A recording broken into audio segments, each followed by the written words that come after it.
Pascal. You are now rocking with that dude Pascal. We be going wild, Haitian in the building, so original. Got the haters catching feelings. Get your hands up to the ceiling and keep them held high, cause St. Louis isn't ready. Forget about it, goodbye. Hold on, we just saying hi. Find somebody, rise up weekdays. Catch us live, somebody, let's go.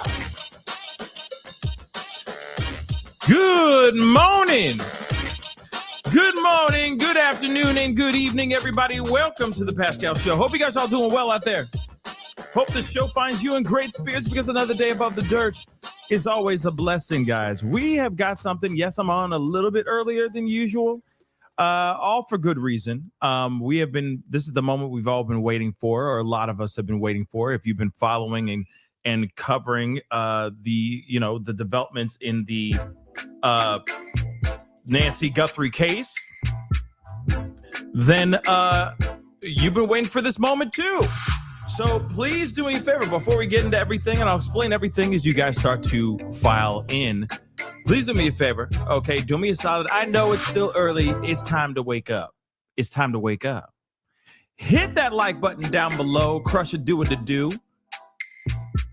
If you're watching on other platforms, hit that reaction button. That'll be greatly appreciated. If you are watching on those other platforms, from Facebook all the way to Rumble, I'm on all them mugs. So make sure you hit that follow button. Subscribe here to my YouTube channel, please. Subscribe. Hit that notification bell. Set it to all so you know whenever I go live, whenever I upload, and all that stuff, etc., etc., etc. Hit that join button down below. Become a member. Support the channel if you can. That'll be greatly appreciated. Get your butts in here, y'all. Get in here. It's an early morning, but you need to get this early morning dose of the news. So hit that join button down below. Become a member. Check out that Patreon if you want to support even further. And of course, do me a solid and check out PascalMerch.com. PascalMerch.com. We got some really great stuff over there. PascalMerch.com. Go check it out, baby. All right. So here's the thing. Here's the thing, guys. We're going to get straight into it very, very shortly. Like I said, there's a chunk to look at today. I'm actually kind of confused because they said that they're going to be doing, I guess there's going to be like a two-parter type thing going on. They have one today from the Today Show, and then they apparently are having another one tomorrow as well. So I guess it's a 4-part series with this interview with Savannah Guthrie. Now, because this is two parts have already been put out today. I thought it was only going to be one, but there's two. So I'm like, okay, maybe they just put out the second one early because maybe they think Friday, no one's going to be tuning in on Friday for that one. I don't know. But I do find it very interesting that they are doing, that they have part 1 and part 2. So maybe it's a 4-parter. I don't know. Okay, that this whole interview that they did has been cut up into 4 different parts. So we got 2 parts here, part 1, part 2, which we are going to be looking at and dissecting. And again, here's the thing, though, too. There is a lot, all right? There is a lot that's going on with this interview. I've only seen part 1, this part, the first one we're going to watch. I've only seen a little bit of it. I haven't even seen the whole doggone thing. But there are some things that she's tripling down on, which I appreciate in this particular interview.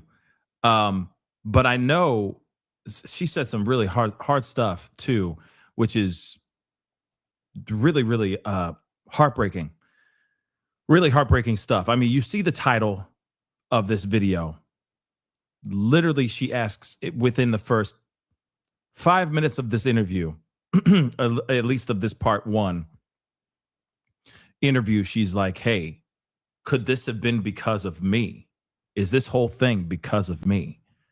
And I guess that's a question that no matter what, I mean, she's going to have to ask, right? But this is tough. This is a tough interview. It really, really is. And really, really sad. So without further ado, we're going to get right into it because we definitely need to get this thing moving. But again, guys, please do me a favor. Again, hit the like, hit the like. Don't forget to hit the subscribe. Please and thank you.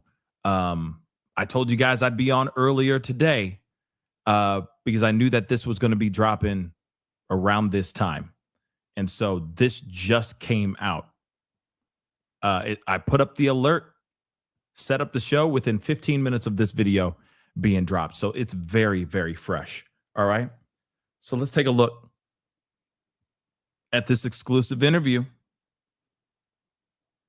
with Savannah Guthrie. Take me back to the day. It was, I guess, a normal weekend for you. Yeah. The weekend your mom went missing. Tell me what you were doing and what happened. Well, I had given Mike for Christmas a boys' trip to go play tennis. And so he had been gone for the weekend. So I took my kids actually to Carson's. So we had a beautiful, fun night together. And then I came home. And really, it just got home at the same time that Mike came home. And we were just saying hi, putting down our stuff, and the kids were running around. And my sister called me, and I said, "Is everything okay?" Mm-hmm. And she said, "No." She said, "Mom's missing." And I said, "What? Yeah. What are you talking about?" She said, "She's gone." And she was in a panic. I was in a panic. I'm like, "Call 911. Yeah. She's like, "I did. We've called them. They're here." And we thought that she must have had like some kind of medical episode in the night, and that somehow, the paramedics had come because the back doors were propped open, and that didn't make any sense. We thought maybe they came and there was a stretcher and they took her out the back.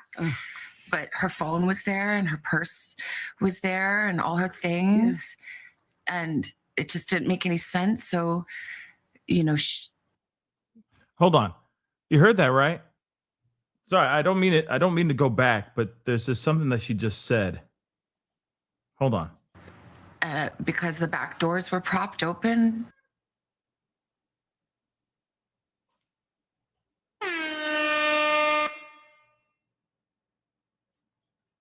Had come because the back doors were propped open. We thought that she must have had like some kind of medical episode in the night, and that somehow, the paramedics had come because the back doors were propped open. Sorry, we're going to be dissecting the hell out of this. So remember, I hate to I got to break this down for fair use crap and all that stuff. I know it's really annoying. You guys are going to be like, just play the damn video. I understand. But you heard that, right? Haven't we heard from Thanos Nanos basically saying, I don't know what you're talking about. I don't know what you're talking about. I don't know where the information you got about the doors being propped open or a door being open or anything of that sort. Blah, blah, blah, blah, blah. Remember all that crap? We're now starting to hear things. This is the first time this is the first time she's come out and talked about any of this stuff. There's been rumor and people talking about those things, but Thanos Nanos has been quick to deny any information about anything when it comes to what happened in the space. Whether or not the door was propped open, whether it was forced entry, so on and so forth. Remember? Nanos bananas. Yeah, he is bananas. Okay. And not Gwen Stefani. Bananas. No. Okay. He's just crazy. But remember that. So sorry. I just caught that. I just wanted to catch that, throw that to you guys. Hear what she says. Because again, a lot of the information she's gonna say here, bang. Now, maybe she did have Mel. You may be right.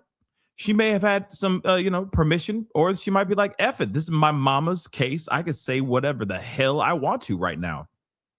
No one knows where she is, right? We're in that situation where we're all scratching our heads going, hey, how did this woman suddenly just vanish out of nowhere, right? Without a trace, with just a little video of this monster being seen trying to break into the house, right? And all the information that we've heard from the likes of Ashley Banfield, for example, she may have been right. Not 100%, not all of it, but she was right on some things.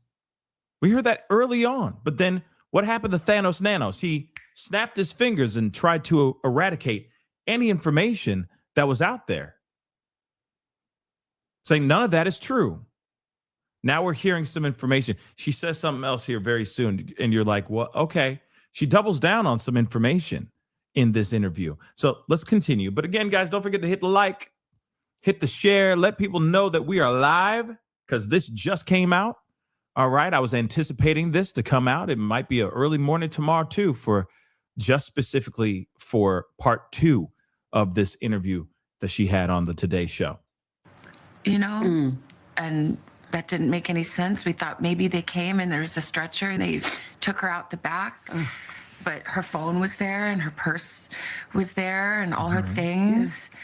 And it just didn't make any sense. So, you know, Annie and Tommy had already called all the hospitals, but then I'm like, I'm going to call the hospital. So then I started calling the hospitals and the police were there and talking to her at the same time. And it was just chaos and disbelief. Within hours, Savannah was making the long journey home to Tucson. So she went home immediately, which is also very interesting to hear, because there was a lot of speculation that she didn't get over there until, you know, like a week or so later. But apparently she left the house. She left as soon as she got word that Mama was missing.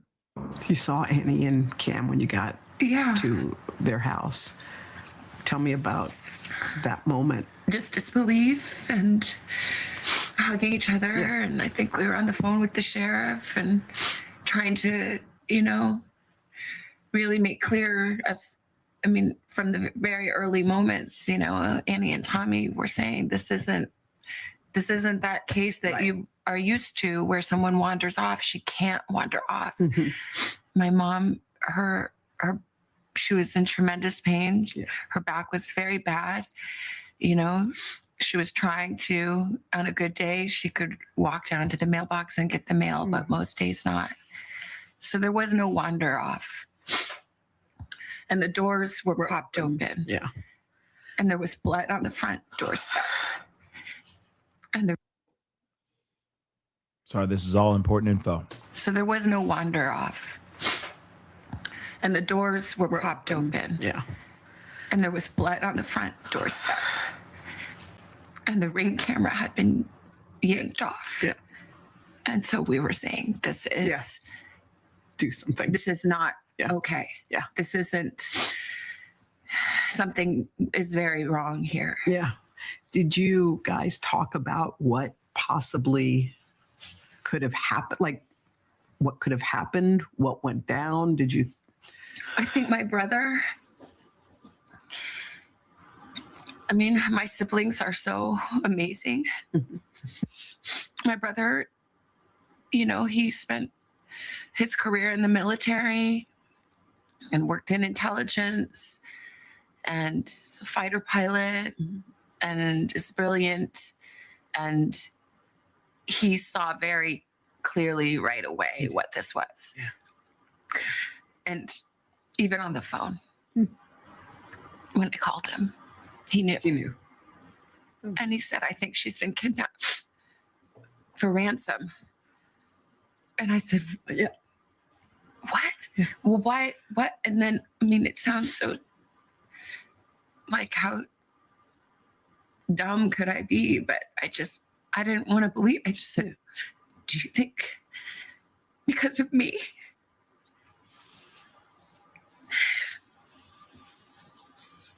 And he said, I'm sorry, sweetie, but yeah, maybe. But I knew that.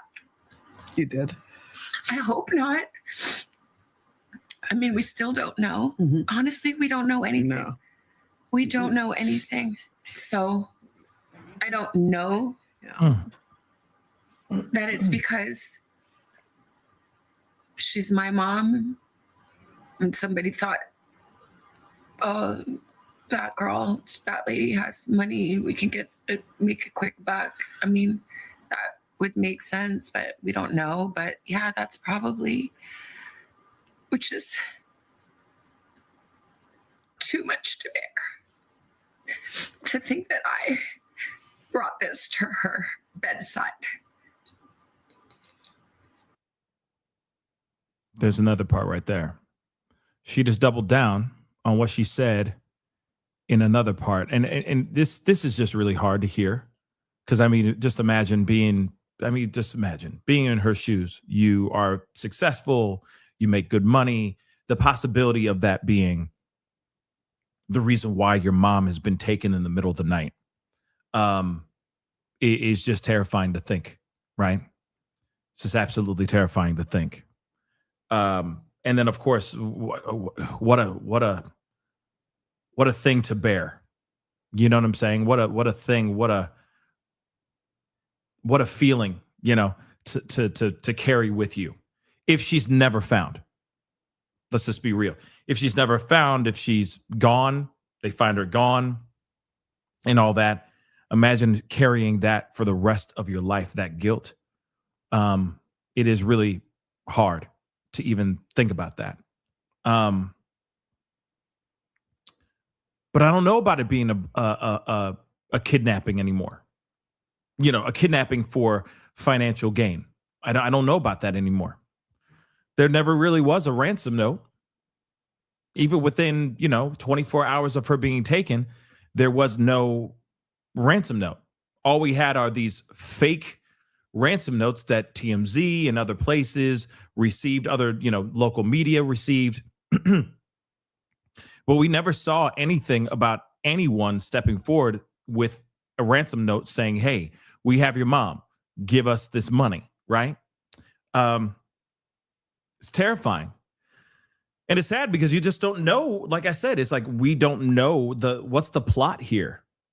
What's the reason behind taking Savannah Guthrie's mom?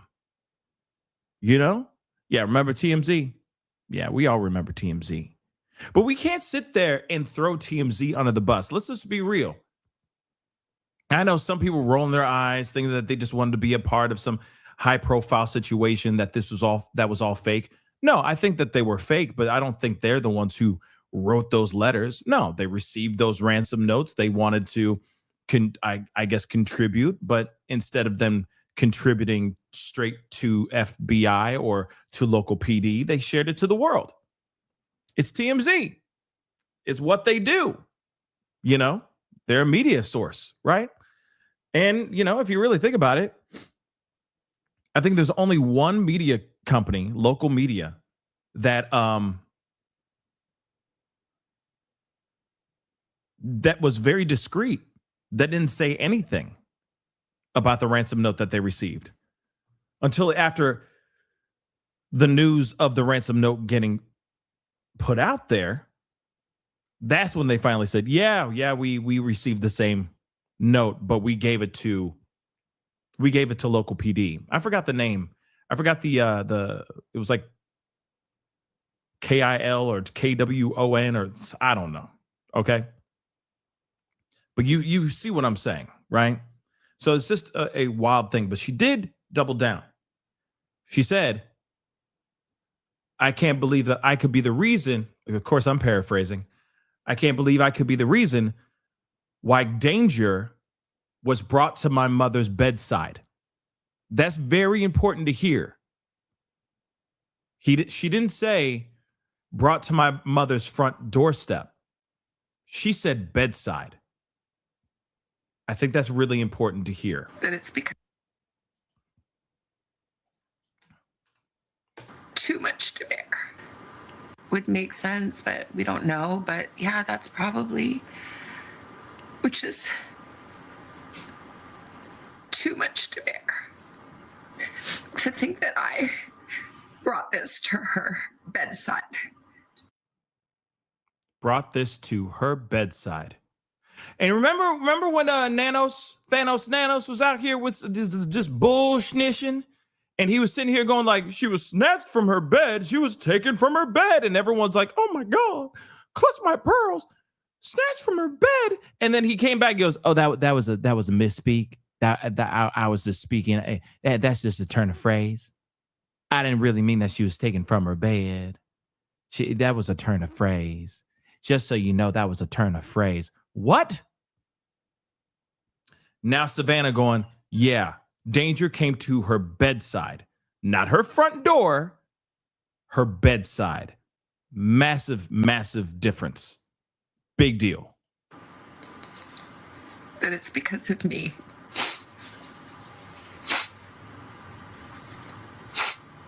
And I just say, I'm so sorry, Mommy. I'm so sorry. I'm sorry to my sister and my brother and my kids and my nephew and Tommy and my brother-in-law. I'm like, so sorry. I'm so sorry. If it is me, I'm so sorry. I'm so sorry. We want to thank all of you for the prayers for our beloved mom. In the initial days, you and your sister and brother sat together. In all the despair, you sat and managed to think of words to say. How were you able to do that in that moment? Well, my siblings are amazing. Mm-hmm. And we are a unit.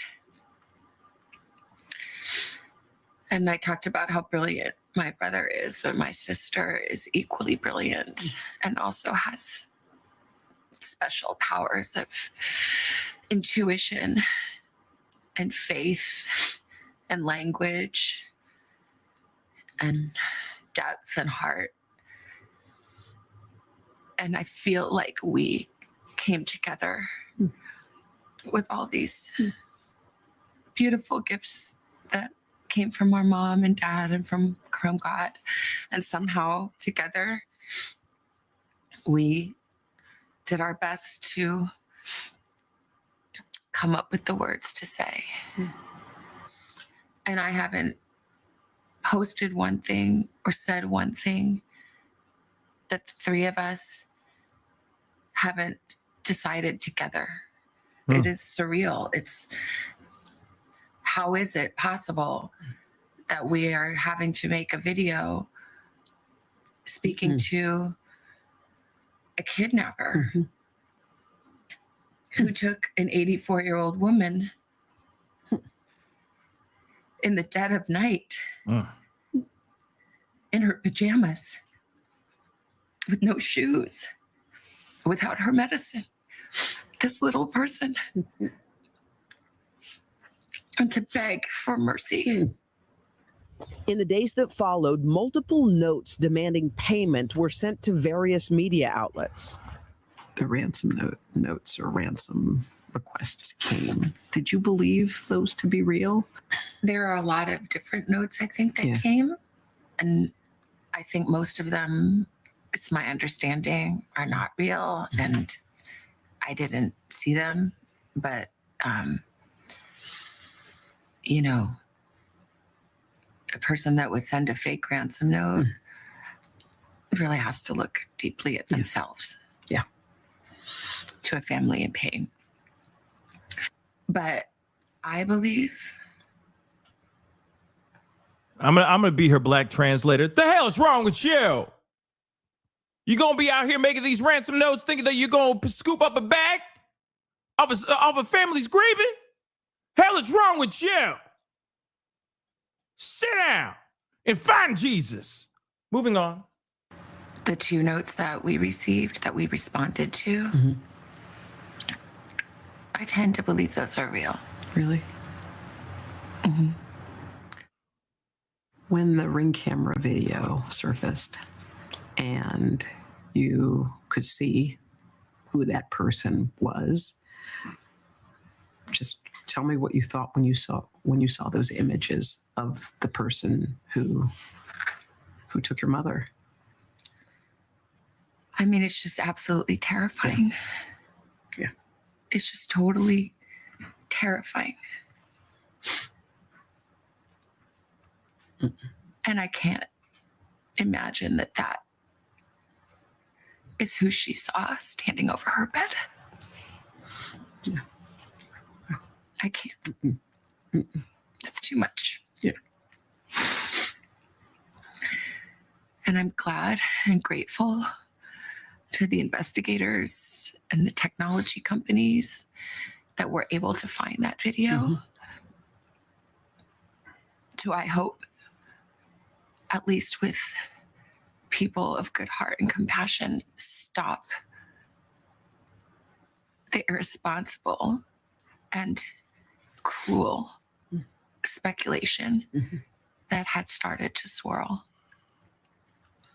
Let's talk about that for a minute. I'm glad that people saw Yeah. what came to our door.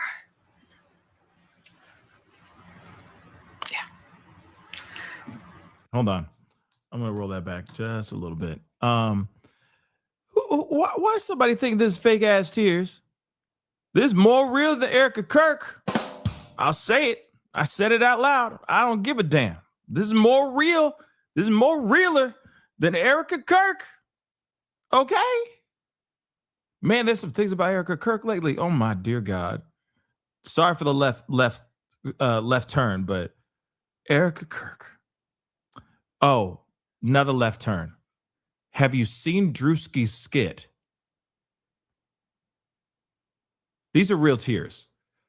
But have you seen Drewski's skit? It is diabolical.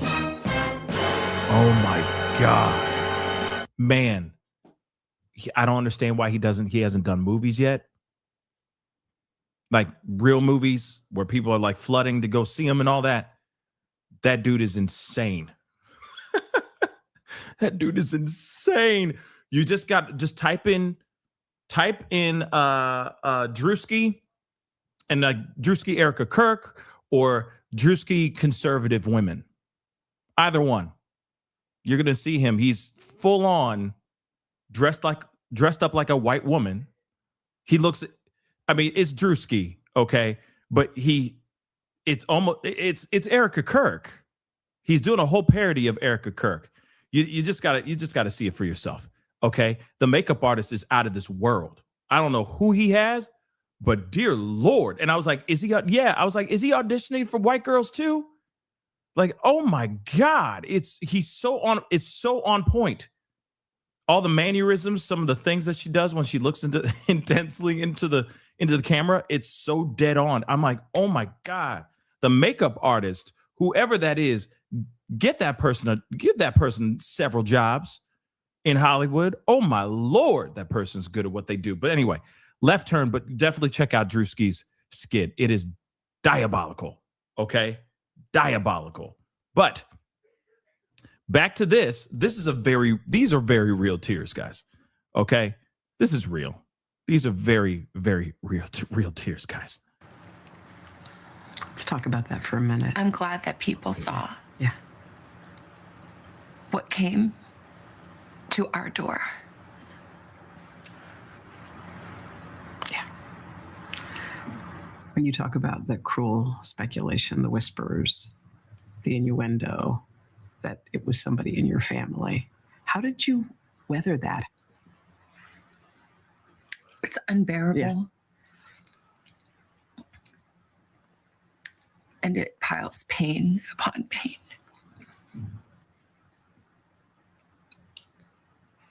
There are no words. There are no words. I don't understand. I'll never understand. And no one took better care of my mom than my sister and brother-in-law. Mm. And no one protected my mom more than my brother. And we love her, and she is our shining light. She's our matriarch. She's all we have. Savannah and her family stayed together in Arizona for weeks as the media coverage grew more intense. We had to move houses many times because people came, and not everyone is respectful, unfortunately. You know, there was a night we had to leave in the dark in the desert, holding hands, me and my sister and brother and I, get into a car waiting for us because the people outside were closing in. So we found a place that was safe, and then we couldn't really leave too much. So like those days are a blur. Yeah. Crying and praying. How did your family feel about the way the investigation was conducted? Well, it's still going. Yeah. And Yeah. people have worked tirelessly.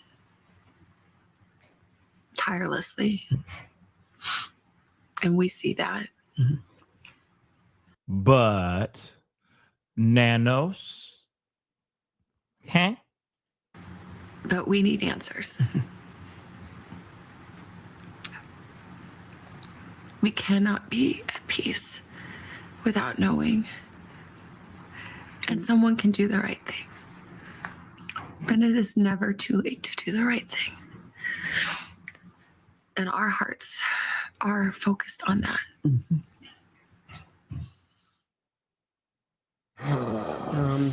I think where So I Savannah didn't expect it at the end of that. But yeah, it is tough. It is tough. ended that. It's Hold not. on, I'm going to roll that back. I think where Savannah ended that, it's not too late to do the right thing, is really, I think, the intent from the beginning. Yeah. I think she was a fantasy was that someone sees it, someone who saw someone who knows someone who will say something because, you know, I think she really, this is all about bringing Nancy Well, it's still an home. open case. We're 54 days in. The bravery that she's showing in this interview is not to shine a light on herself, but to remind people that if you have anything to do with this, if you know anything, Yes. you firmly believe that somebody does know something, it's not too late. Yes. We can still bring Nancy home if you call the And number. one of the things Savannah actually said to me was she said, please remind everybody that there are lots of people Yes. who are missing. And that's why her family has donated to the National Center for Missing and Exploited Children. And she wanted me to underscore that because she, you know, she wanted to be clear, like this is also about a lot of people who are missing. But you guys know how strong Savannah is. I mean, okay, cool. Like, don't get me wrong. I appreciate, I appreciate the Guthrie family donating to that missing organization and all that. But for me, I'm like, well, maybe this is the time now to start highlighting missing individuals, missing people. You know, it's like one missing person a show or something like that. They have, you know, it's a massive, massive television show, right? Yes, maybe not everybody watches the Today Show, just like not everybody watches Stranger Things. You know what I'm saying? But still, it could get to a lot of people. Get the word out there to a lot of individuals that may not know about a missing persons case that isn't like, you know, may she rest in peace and all respect to this family, but, you know, Gabby Petito, for example, or the Idaho 4. You see what I'm saying? Like everybody is, you know, all up in arms, or Nancy Guthrie. Everybody's up in arms about those particular cases, but there are a lot of other cases of missing people that, hey, it'd be really dope if you were able to utilize the platform that you have to showcase those other people as well. You know, those missing people, because there's a lot. There's a lot. And honestly, like even so myself, I mean, there will always be, and this sounds weird, but there will always be a special place for me with the Gabby Petito case, because that was the first time I was ever really, truly introduced to the true crime world. That case, right? And we try as best as we can to cover as much as we can here, but we're only one show, right? And my show only has so much reach. They do have the platform in which they could spread the word about other cases, not only just Nancy Guthrie's, but other cases as well, you know, other missing persons cases as well. Like one thing that I have mad respect and love for Vinnie Politan on his closing arguments show, near the end of the show, he always showcases one missing person case that no one really knows about. He'll be like, hey, here's, you know, I need you guys to keep your eyes open on this, you know, and such and such person has been missing since this date and this time. Have you seen this person? Here's the number to call, blah, blah, blah. And it might be, and it's still, yes, it's, at the tail end of the show, but he's still showcasing those missing person cases that may not be high profile, but he at least is shining a light on those cases, right? And letting people know about those cases. So, I just feel like another thing they can do instead of just throwing money at an organization, which please throw the money to them. That's great. Is also to bring that to the show, showcase that missing person, so on and so forth. And maybe that's what will be coming for Savannah Guthrie in the near future. But wasn't she on Nancy Grace and Court TV in the past before she got onto the Today Show? If I'm correct, she did local TV, local news out in Arizona. Then she moved on to Court TV, to the likes of Nancy Grace. And then she moved over, she got the call. She got the gig over at the Today Show, right? So, or eventually, right? So she knows herself some true crime. So maybe it's something that she can do going forward with her platform.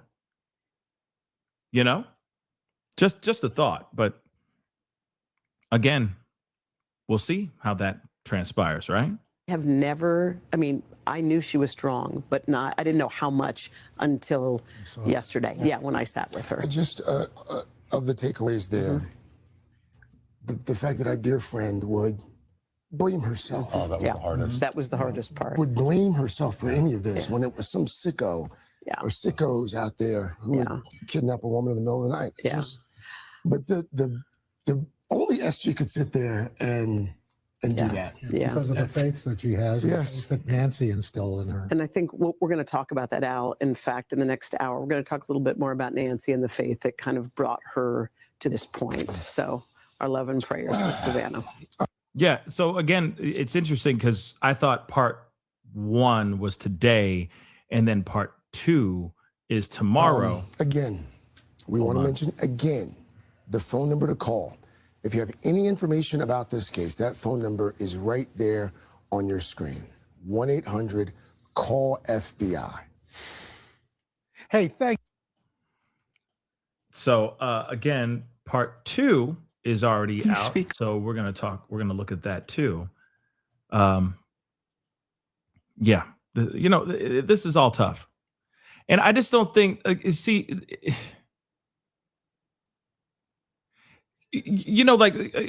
don't mean to hover back over the fake crying comments, because I know that there's a lot of people that are always going to be side-eyeing every single person that talks on camera.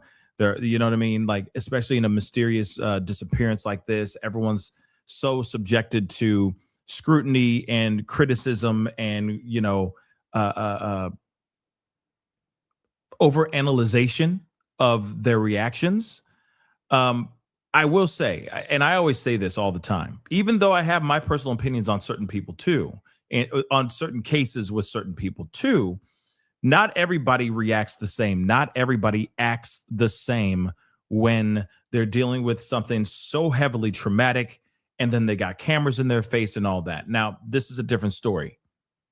Savannah Guthrie's used to having cameras all up in her face. She's a pro. She knows where the cameras are, how she's going to look and all that, because that's her job. But one thing is for sure, this in no way, shape, or form is some sort of performance. Why would there be a performance? You see what I'm saying? Think about that for a second. Why? Why would this at all? You know what I'm saying?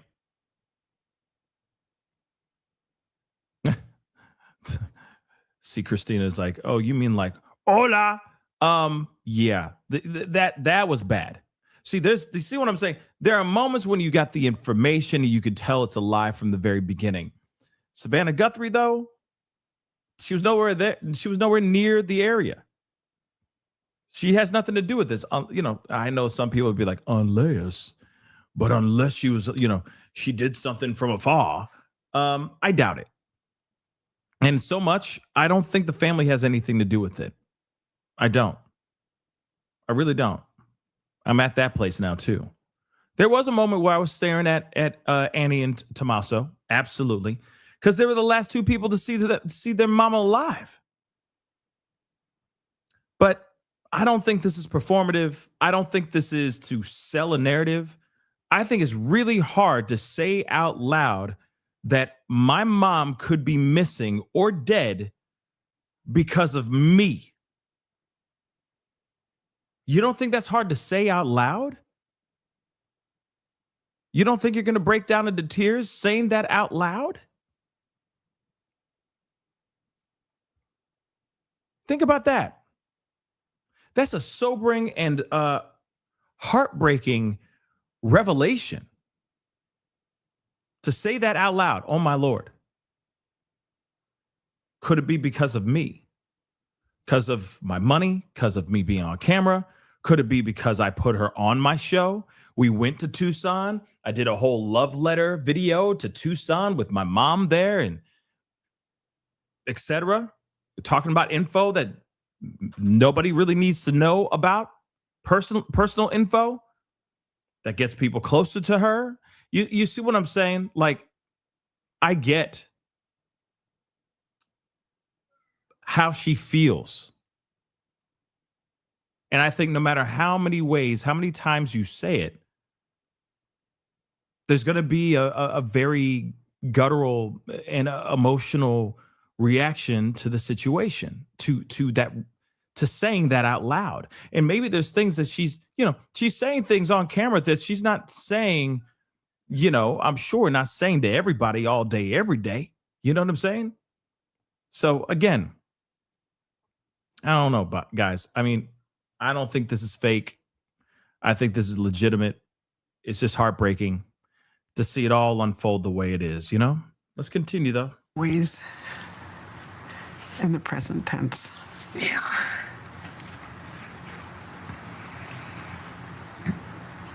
I mean, she is present tense to me. Do you feel her or have you heard her? Wait. You speak about your mom always in the present tense. Yeah.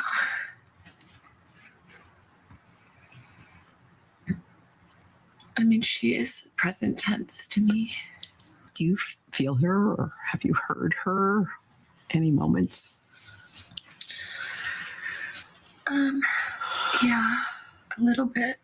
Tell me about your mommy. Just tell me about her. My mom she's incredible. She's resolute and strong.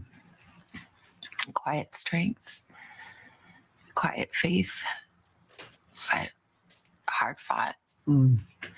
She's funny and a little mischievous, I would say, in her humor. She's a noble creature. She does what's right.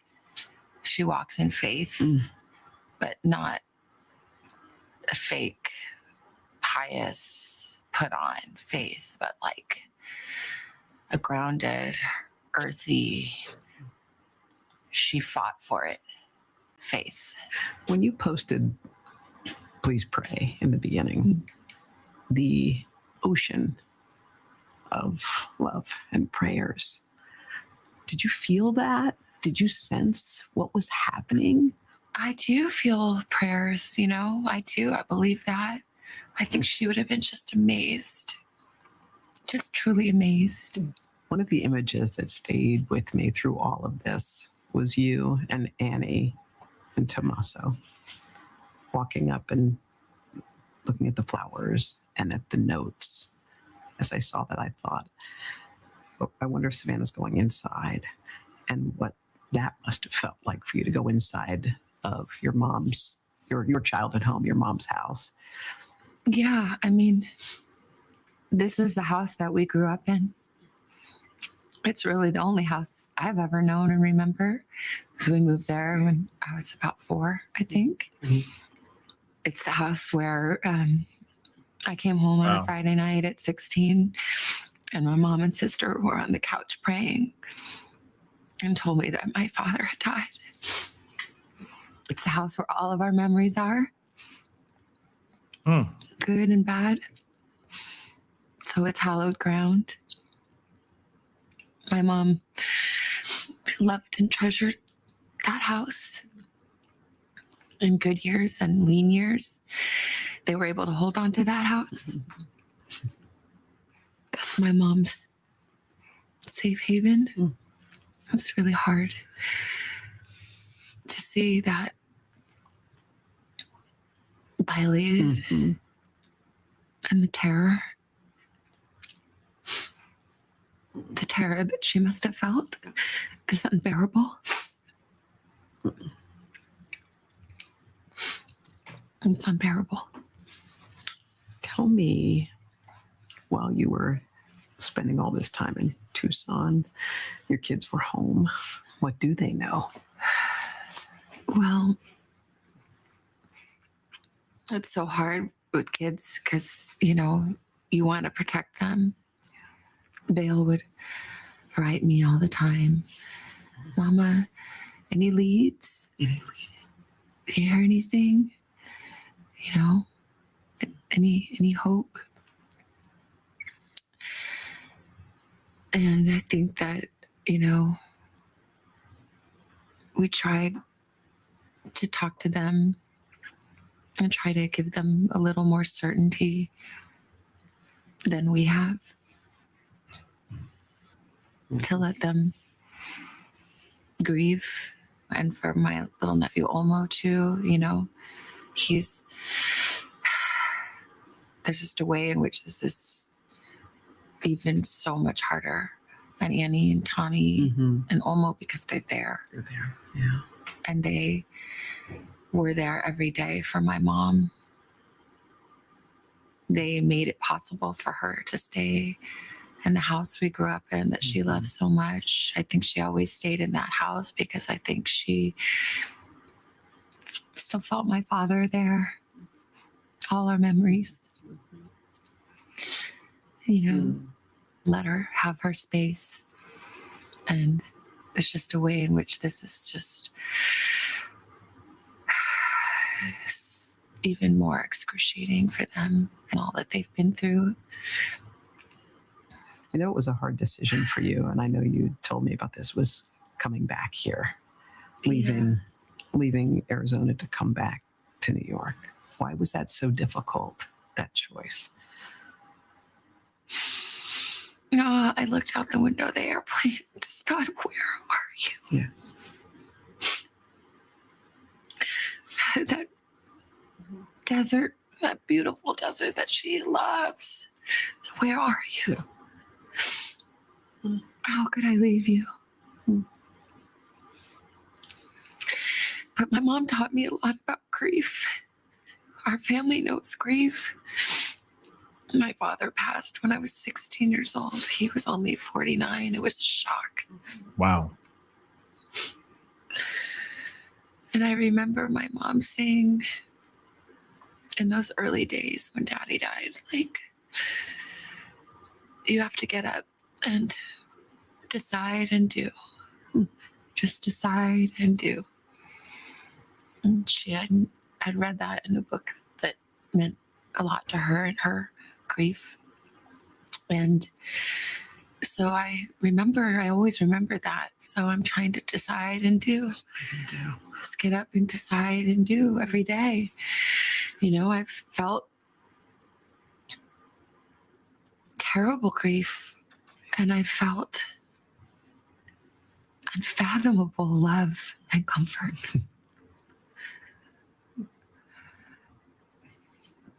The goodness and kindness of God is remarkable.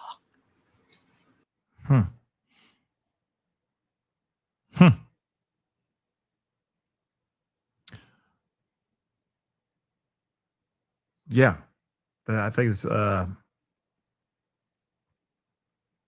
really beautiful stuff here. And in equal measure to my sorrow. Wow. She showed us how to survive the unimaginable. When she lost my dad, she was 46 years old. She had 3 kids. She had never worked outside the home. She had to get up. She had to find a job. She had to mother 2 teenagers and 1 young adult just starting making his way into the world. She took care of her mother, her brother, who had Down syndrome. She invited to come live with us. She worked part-time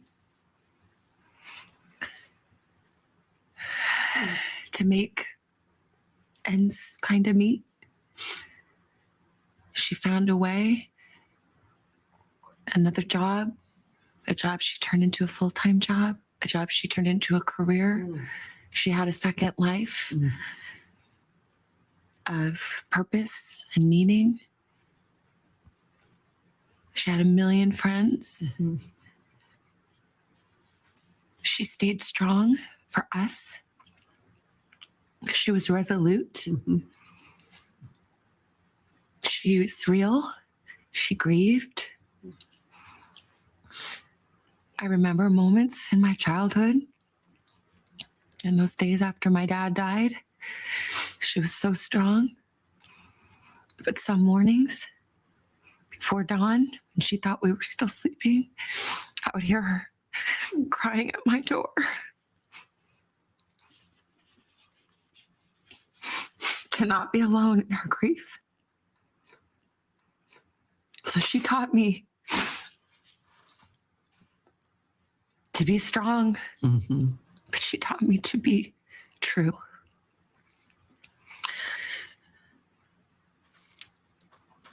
My faith is strong and resolute, but I early on felt that I heard, for one of the very few times in my life, I did hear God speak to me.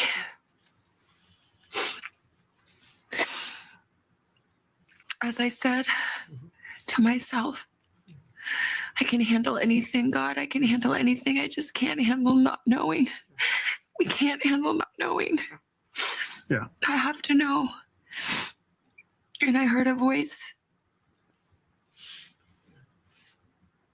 And it said, you do know where she is. She's with me. She's with me. So whether she is on this earth still, or whether she is in heaven, I know where she is. I know who she's with. But we need to know. I mean, Savannah's faith has been on display over the years, but never quite like that. I don't know if people realize that none of us have had much correspondence with her over this whole 54-day ordeal. So as we're watching this with the world, we're learning and unpacking so much about our dear friend. And it's hard to process here in live TV in the moment. But what's amazing is the very source of her pain is the very source of her faith. And Nancy showing her the path, which is just amazing. So you get the sense by watching that, obviously the grief is just unfathomable. It's hard to watch. It seems like she's found some peace. I think she's found some peace. I think she has found some, but I think she wants the answers too. Yeah, I was going to say, I don't think she's found peace. Yes, I think she's found peace with the idea that, if she says that God spoke to her and God said to her that her mama is up there in heaven with him. Right. And if that's the case, then that is the case. But that doesn't she just said she wants to know. She just wants to know what happened. She just wants to know what happened here. And what's unfortunate is there may be a situation where she may never know. She may never know. This entire family may never know. Yes, there is some sort of peace knowing that, okay, she is there with God. She's up there with the big person upstairs, the landlord upstairs, hanging out, reunited with her father, right? Reunited with Savannah Guthrie's dad. And I'm sure it's blissful and I'm sure it's beautiful. But at the same time, that doesn't bring any answers on what actually happened here. We are still on this mortal coil, right? Trying to figure out how life is and how we're supposed to do things. We still have questions that still need to be answered. And especially when you have somebody like your own mama getting taken up in the middle of the night and just vanished, and you still have no answers to it. If she had answers to it, to the questions that she had, I think she'd be in much more peace than she is right now. But she's still crying. She's still bawling. So there isn't really full peace. Because here's the thing. Here's the other part that would drive me crazy too, is that her body hasn't even been able to be laid to rest. Think about that too. So no matter what, I mean, yes, God could speak to her and tell her, hey, she's here with me. It's okay. But at the same time, it's like, well, where's her body? If she has passed, we'd like to know where her body is, so we can either retrieve it, dig it back up, do whatever, and give her a proper goodbye. We haven't even been able to do that yet. And there is no confirmation of her actually being dead or not. That's the other part here too. Think about that too. There is no confirmation. She's getting a signal from beyond, right? That's just faith talking, not physical evidence of her actually being alive or not. So no matter what, even so, don't get me wrong. You can have faith, strong faith. Sometimes that faith could be, the message could be misconstrued. You might be getting the signal, but it may be a little, it may not be, it might be dial up, may not be Wi-Fi. So again, she could still be alive, y'all. Yeah, Nicole, she could still be alive. Anything's possible. She could still be alive. So again, like I said, it's just like, it's not full peace yet. She says that no one will steal the joy. No one can walk into their lives and steal that joy. But when she talked about the equal parts, like she's seen the best of humanity and the worst of it. Mm-hmm. She's seen the best of faith that's carried her through. And her mom taught her that, like still teaching her lessons to this day. I learned so many things that I did not know about Savannah in that moment myself, and Nancy especially. And the thing about Nancy too was she had this wicked sense of humor. I remember saying something to her about a school in Arizona that did not accept Savannah, and she had a pithy remark that's not repeatable, but with a smile on her face. I have to say, and since we've all met and known Nancy, to really understand who she is is really special. But we're going to hear a lot more from Savannah. Oh. She actually revealed what her plans are, not just returning home here to New York, but returning home here to today. So we're going to talk about that, her future. And then tomorrow night, I'm going to have more from our conversation. It's a special edition of Dateline. It's at 9 to 8 Central. Damn. We'll learn even more. So there's a whole lot going on tomorrow. So we got a part 3, 4, maybe part 3, and then a whole other series, a whole other thing going on Dateline tomorrow night. So yeah, it's going to be a busy weekend. Or it's going to be a busy Friday. How's that? It's going to be a busy Friday. Oh, and then I'm probably going to jump into some things that are going on in the world right now, just so you guys know. Unless there's some more information from the Savannah Guthrie interview. But here's a few things that I mean, just a few takeaways that I think are, I'm just trying to pull up a still that I think are really important. One, Clearly, we still do not know where she is, where Nancy is. To me, in this interview, yes, there was a lot that she said. There was a lot being said. It was a half hour of content. Literally, it was a half hour of a two-parter together. It was about 28 minutes long. Okay. Give or take a few minutes. But regardless, she didn't really say anything about any other evidence or anything in regards to her mom's case because they got none. So we're still at a WTF moment, like we were in the very, very beginning.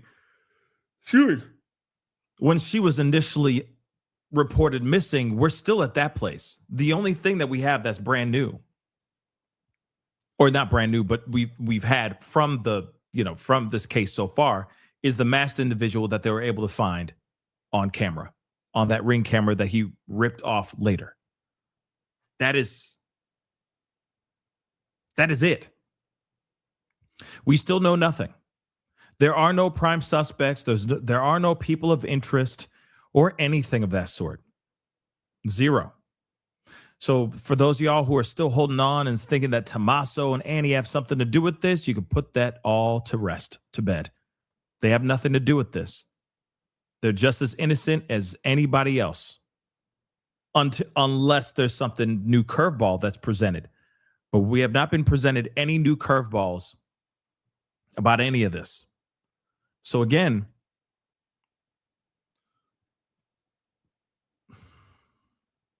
we have nothing. Don't get me wrong. It's really nice that Savannah Guthrie was able to get on. Excuse me, guys. Lord, sorry about that. I'm having a yawning fit. Okay. But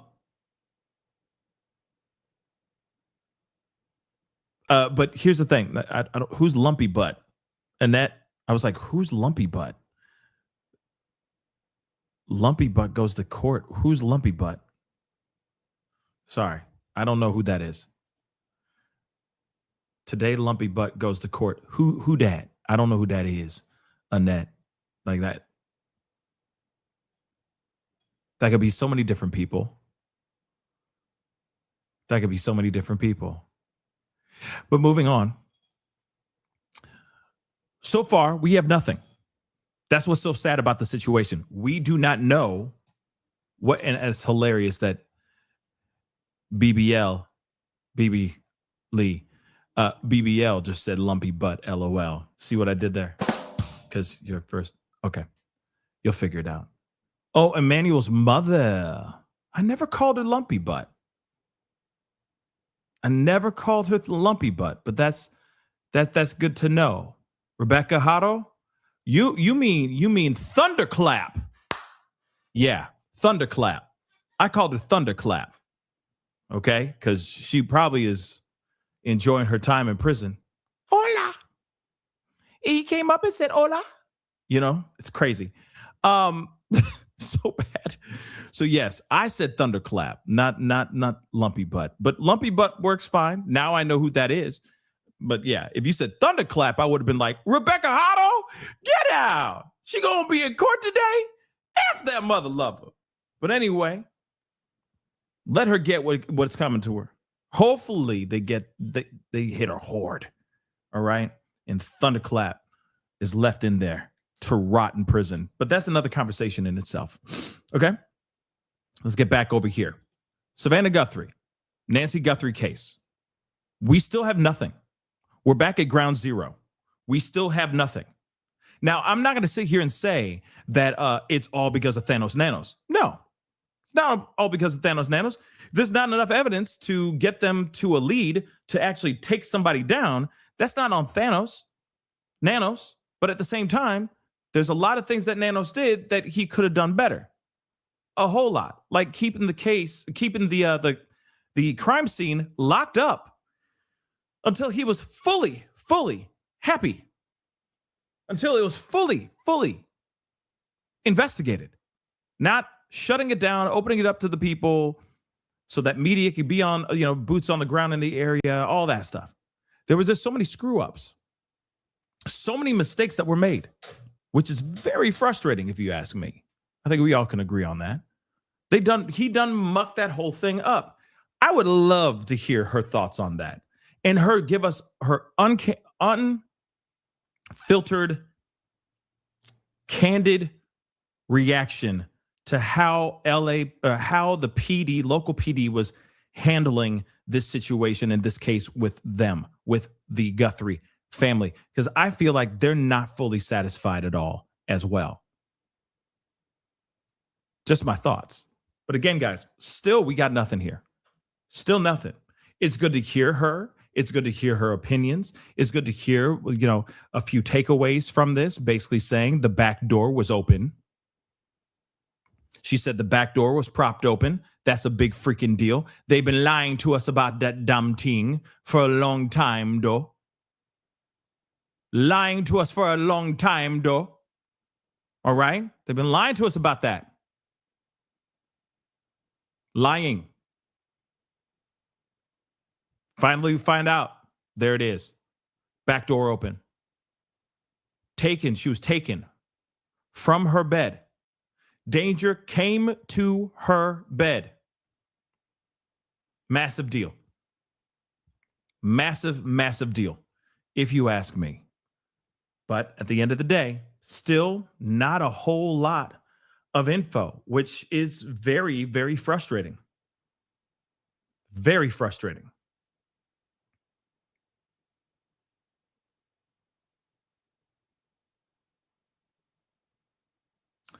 So let's take a look at a few things.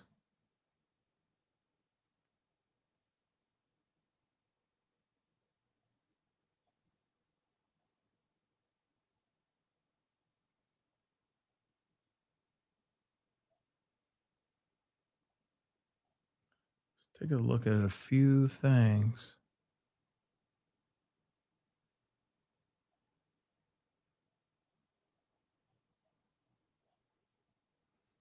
Let us see. Where did it go? I guess Trump's holding a cabinet meeting. It's supposed to be happening any. You speak about your mom. Hold on, guys. Sorry. Let's take a look at this. We're going to hop over to some Iran war stuff. Just a heads up. That's what we're going to look at for a second, because there's some stuff going on. You go.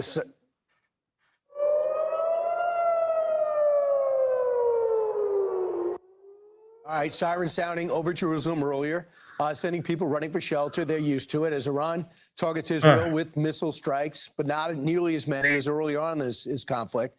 President Trump reportedly wants to find a way to end the war quickly, sometime in April. Chief foreign correspondent Trey Yingst joins us now with more from Tel Aviv. Trey, what's the latest?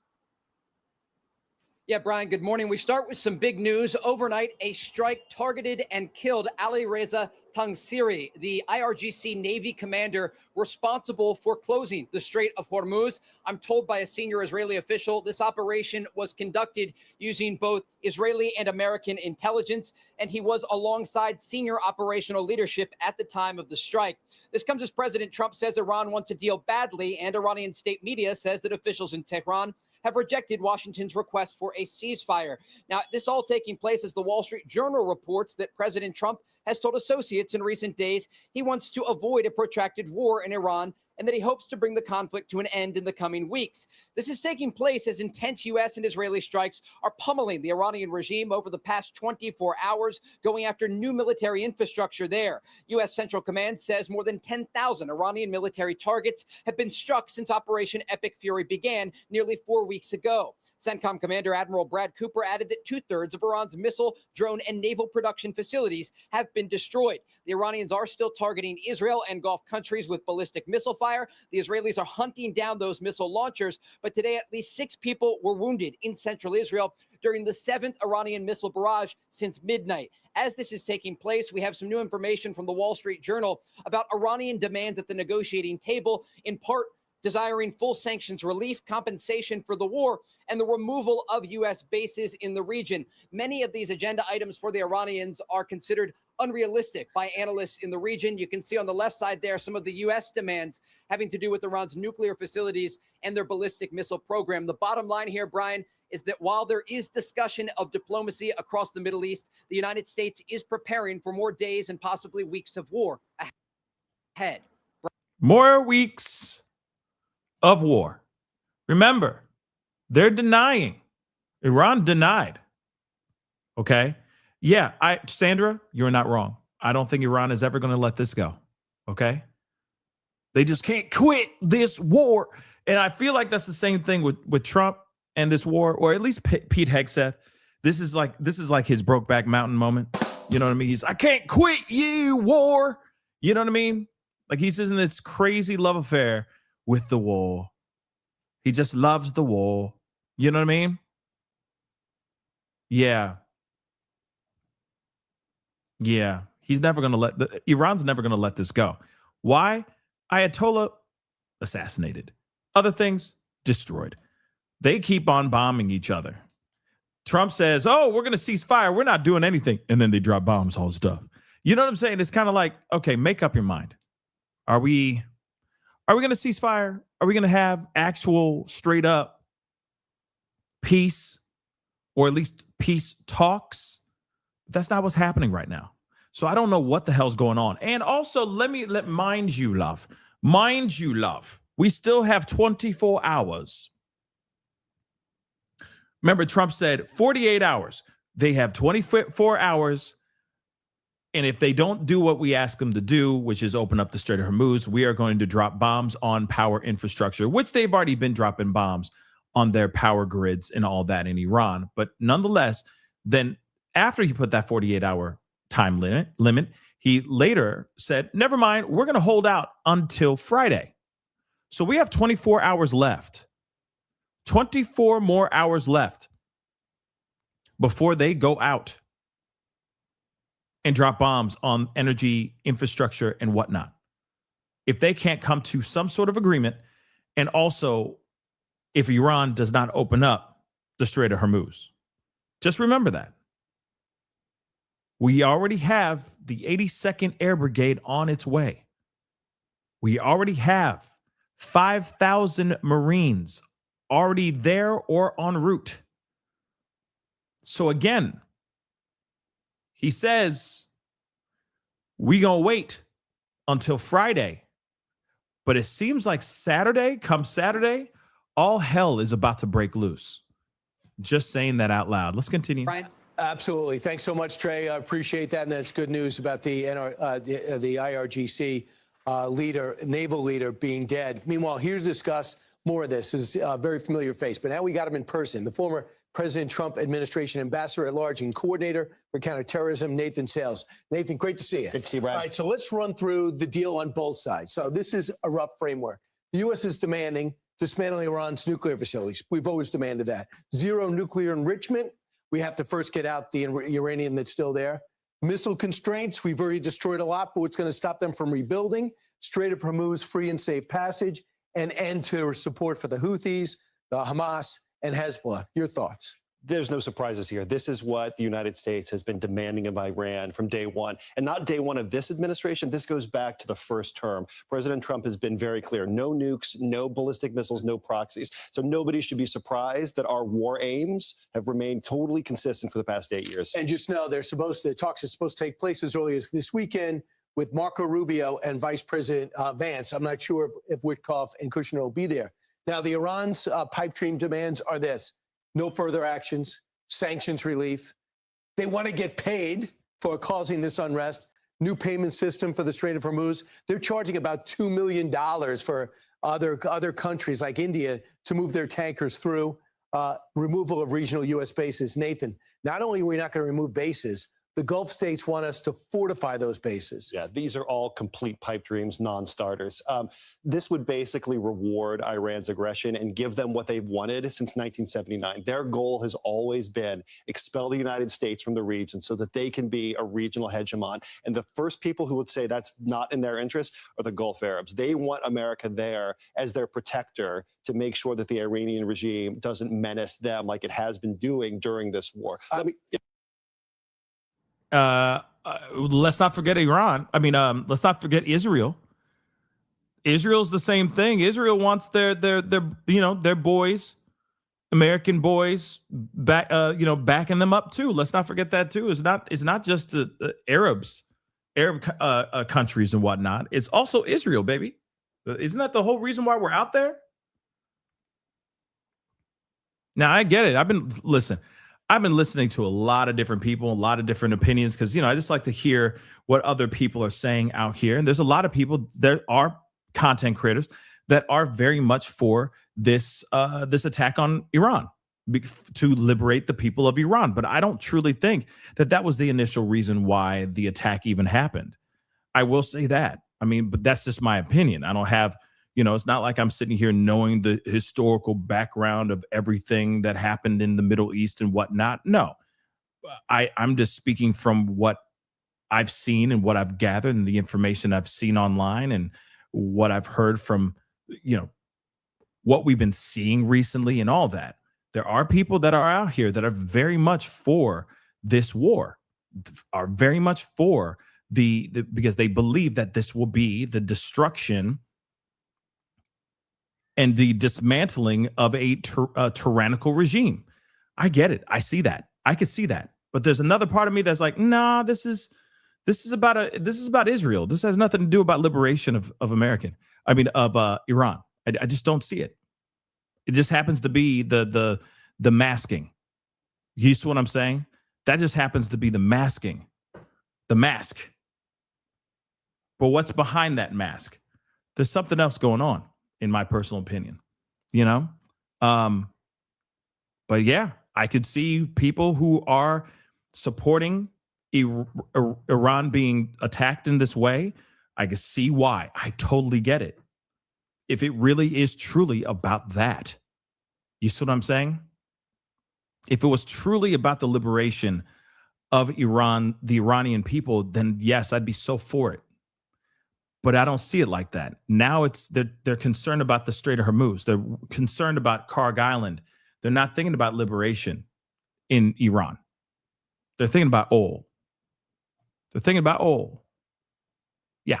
Yeah, go ahead. Well, let me point to this one in particular. A payment system for the Strait of Hormuz. This is not just dead on arrival. This was dead on arrival 250 years ago. A basic principle of American national security from the founding has been freedom of navigation. Our first war after the Revolution, Thomas Jefferson sent the Marines into the Mediterranean Sea because the Barbary pirates were trying to obstruct commerce. I don't see Donald Trump backing off of that. Very familiar with that story. Now let's talk about where we're at right now. We've hit over 10,000 different areas. We're basically, they say we're at about the 20-yard line. It's going to get a little tougher, but very impressive. 92% of Iran's Navy's knocked out. However, they still have those fast boats, which makes you wonder if we're going to move into those islands. And of Iran's missile production, we got 66% of it out. So that's what Admiral Cooper's saying. But we're not there yet. Right. So the military has a plan, and they're working their way through their target list. This is not something that happens overnight. It's something that takes a couple of weeks. So we need to be patient. Let them cook. I just want to see, just take this clip from the Wall Street Journal today, just to show you how determined the Arab neighbors are. They want us to finish the job, not stop the job. Saying this quote from the Youssef Al-Atabi, who's an ambassador there for the UAE. We are ready to join an international initiative to reopen the strait and keep it open. We aren't asking the U.S. to carry the full burden. We're defending our people. Demons trading the real alliances, trading on the real alliances are built on cooperation and contribution, not dependency. We want Iran as a normal neighbor. It can be reclusive and even unwelcoming, but it can't attack its neighbors, blockade international waters, or export extremism. They want us to finish the job even more than our allies in Europe. That's right. And the worst case scenario for our partners in the Gulf is an Iran that's really upset because of this war, but not totally defanged. We have to finish the job. That doesn't mean sending in troops. That doesn't mean a ground occupation. It doesn't mean regime change. It means working our way through the target list so that they don't have the military capabilities to threaten us or our friends. Right. The rumor is we could be taking Karg Island. They say if you do that, we'll shut off the Red Sea. We'll see where this goes. Nathan, thanks so much. Thanks, Great Brian. to see you in person. Likewise. Okay. We'll see how it goes. And right now, things aren't going very well. Let's keep that real. Things are not going well. Everything's still pretty much the doggone same. Let's see. Let's take a look at this. We aim to bring you clarity here, but we are getting conflicting messages from the U.S. and Iran when it comes to efforts to end the war. The White House insists talks are ongoing, but Iran's state-owned Press TV says the regime has rejected a list of 15 points sent by the Trump administration. Yesterday, Iran's foreign minister said Tehran does not intend to negotiate, but he acknowledged messages had been exchanged through intermediaries. President Trump had this explanation for the contradicting statements. They are negotiating, by the way, and they want to make a deal so badly, but they're afraid to say it because they figure they'll be killed by their own people. They're also afraid they'll be killed by us. CBS News White House reporter Aaron Navarro joins us now from our D.C. bureau with some of the details behind all this confusion. Aaron, good morning. The AP is reporting that Tehran has sent its own list of a 5-point proposal with things like reparations for the damage the U.S. has done. But President Trump is saying talks are continuing. Tehran denies that. So what is the word from the White House? Good morning, Errol. I'll note this morning, the president wrote on Truth Social that the Iranian negotiators are, quote, being very different and strange. He said that they are begging to make a deal, have zero chance of a comeback. And he said that them saying that they are only looking at the proposal from the U.S. is wrong. He then added they better get serious soon before it is too late, because once that happens, there is no turning back. And we've seen this before from President Trump when diplomatic talks with Iran seems to go south, where he has suggested it could lead to consequences. Now, during her press briefing yesterday, White House press... Hold on. I need to share this. I just saw what Janobi said in the chat. This is hilarious. Iran wanted to make me their supreme leader, but I refused and said no thanks. What? Seen anything like we're doing in the Middle East with Iran? And they are negotiating, by the way, and they want to make a deal so badly, but they're afraid to say it. It's funny how they cut that part out, this part out right here. Because they figure they'll be killed by their own people. They're also afraid they'll be killed by us. There's never been a head of a country that wanted that job less than being the head of Iran. I don't want it. I don't want it. Well, listen to some of the things they say. We hear them very clearly. They say, I don't want it. We'd like to make you the next supreme leader. No, thank you. I don't want it. But I want to express my gratitude to the... He might have been saying that as a joke, but interesting that he's making jokes about this war. I mean, you know, yeah. I just played it, General Janobi. I just played it just now. He's clearly, thanks for the super chat though. He's clearly, he's trolling right there, but yeah, interesting though. Secretary Caroline Leavitt said that the talks continue and are productive, despite, as you mentioned, Iran saying publicly that they reject the U.S. proposal. Leavitt also cautioned reporters on elements of that 15-point plan that have been floating around, calling some of those points speculative without clarifying what those are. And you mentioned the counterproposal from Iran. I'll note one of them is about them having autonomous control over the Strait of Hormuz, which is something that President Trump has opposed, as he has floated the idea of the strait being owned jointly. Meanwhile, Aaron, the war continues to be costly, both through soldiers' lives lost and taxpayer dollars. And last night, President Trump said he doesn't want to call this conflict a war specifically, because he would then need, I guess, congressional approval. Help us understand why that's much more important than just semantics. Yeah, he would need at least 50% of both the House and Senate in the joint approval in order for a full declaration of war. And he told House Republicans in his remarks last night that he'll instead use the words military operation, though he later in his speech called it a war anyways. We've also heard him say it's a short-term excursion as well. I'll note, too, after a classified Iran briefing on Capitol Hill, lawmakers on both sides of the aisle raised concerns about troops. Hold on. This is CBS saying this, by the way. I need to repeat that all over again. And it is true, you know what I mean, that we're hearing conflicting information. 1 minute he's saying the war is pretty much done. Then we're hearing something from Iran saying we're not done. then we'll hear Trump say, yeah, we're in great talks. Great talks. I got a really nice gift from them. It was really, really amazing. Huge gift. Huge. I can't tell you what it was, but it was amazing. Truly a beautiful gift. And then Iran goes, what are you talking about? We never gave you any gift. What the heck are you talking about? We're not in talks at all. What are you talking about, man? Right? Beautiful gift. We haven't heard anything as far as confirmation on anything at all. Do you understand that, right? We're only hearing it from Trump, which is kind of sad if you really think about it. We should be able to rely on that source as a reliable source. We should be looking at him going, what he's saying is truth, but we can't, can we? That's a huge problem. Huge problem. You know?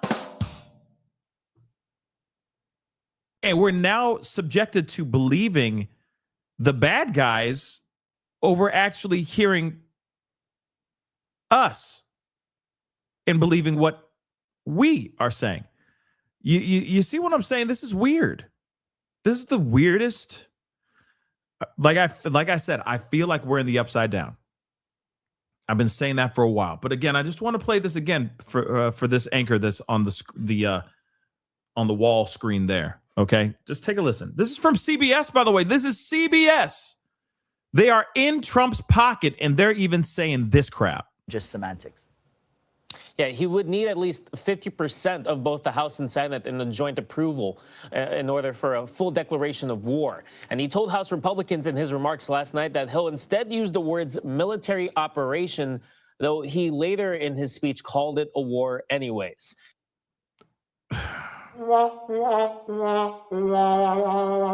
We've even heard this from Pete Hegseth. This is not a war. This is a country that's about to F around and find out. And then seconds later, he goes, this is just the language of war. Then what the is it? You say one thing and then you say something else. The hell it is then, man. Is it a war or is it not a war? Because the last time I checked, you don't use the word in the sentence that you say that it ain't. You see what I'm saying?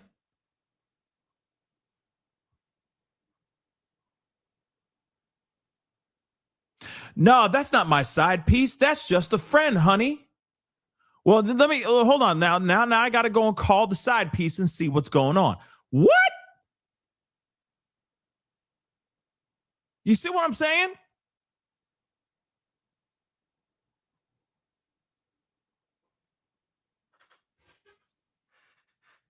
You can't say that it ain't the thing if you use the thing that it ain't in a sentence within sometimes the same mother-loving breath, mang. So again, what the hell is going on here?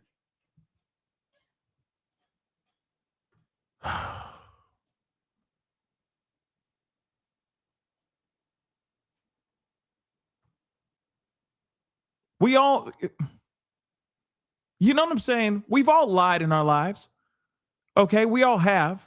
We've all been caught in a lie and all that. But we all know that if you're trying to stick to a lie, you don't admit the lie within the same breath when you're trying to con or fool the person into believing that what they're seeing is not what they're seeing.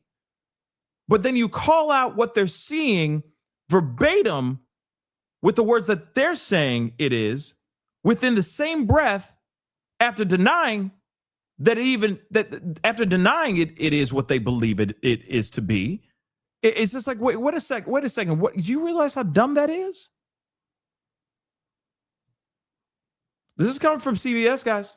We've also heard them say it's a short-term excursion as well. I'll note too, and it's not a short-term excursion. This ain't short-term. It's been several weeks now. Several days.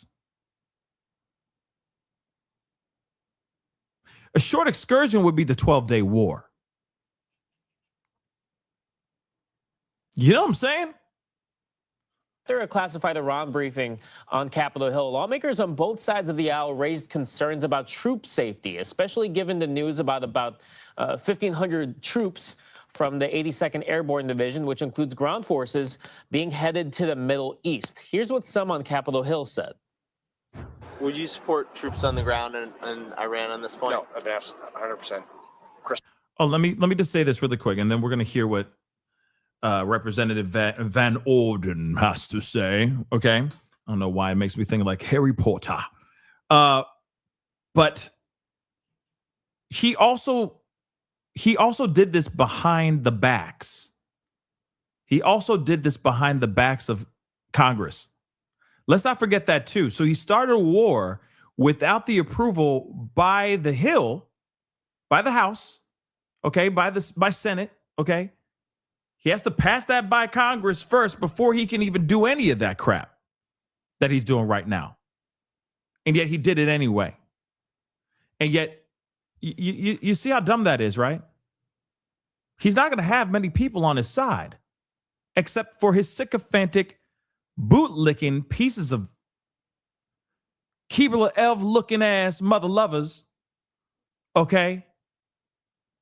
And dudes that get off on the thought of war, that are in the corner just tenderizing their meat to the thought of war. Explosions? Yeah. Yeah. War. Explosions. B-52s. You know? None of those people are sitting there going like, hey, maybe we shouldn't be doing that. No, all of them are like, whatever Trump says, we do. Because it's summer camp, y'all. Fire, fire. Yeah, just like that. Tenderizing that damn meat in the corner, losing their religion. You know what I'm saying? Because ain't no God in this war. Oh, I know some of y'all are like, this is God's work. He's anointed by God. And no, he's not. He is a normal human person. He's a normal piece of human. I don't know. He's a human being. And he's mucking up this country. That's what I see, at least right now. See, I'd be singing a different tune if we weren't in this war. Maybe I wouldn't be. I don't know. Depends on what kind of mucky he gets us into. But once again, we in this mucky muck all over again together, and we all going down in flames in this burning barrel of cat piss. Yet there are still people who are hanging off on the side of this doggone barrel of burning cat piss saying, oh, he's the anointed one. He is here to save us and to emancipate us from the clutches of Satan. No, he's not. He is a human being, and that's it. He is a human piece. He's a piece of human. Okay? He is a piece of human just like any of us. Come on, man. Doing the Lord's work. No, this is not Lord's work. War, this is not a crusade. We are not back in the Crusades, okay? On me! You know what I mean? We're not forward. This is not the Crusades. Where we're like, oh, you have a weird religion. Let's just shove the Bible in your face. And if you don't like the Bible, then we'll just murder you and your entire family, your entire clan, until you convert to Catholicism, to Christianity. Come on now. Come on, guys. Come on. This is not the Crusades. This is a war that he decided to make happen because him and his war-horny friends were all sitting there going, yeah, fire, fire. Cool. Yeah. All day long. Would you support troops on the ground in Iran on this point? No, 100%. Crystal clear from the beginning, no. He's a Republican. Just so you know, he is a Republican. Because some of you guys will be like, oh, well, he blue. He a Democrat. You can't believe anything because he's a damn dammy. Yeah, he a rep. He repub. Yeah. I spent my entire adult life training for war, training other people for war, or at war myself. The answer is no. We can achieve the strategic goals that Donald Trump wants to achieve without doing that. What exactly is the end state here after 13 American servicemen and women's lives and hundreds of Americans injured, and now billions of American dollars spent. An end state that is worse than where it was before he launched his war of choice.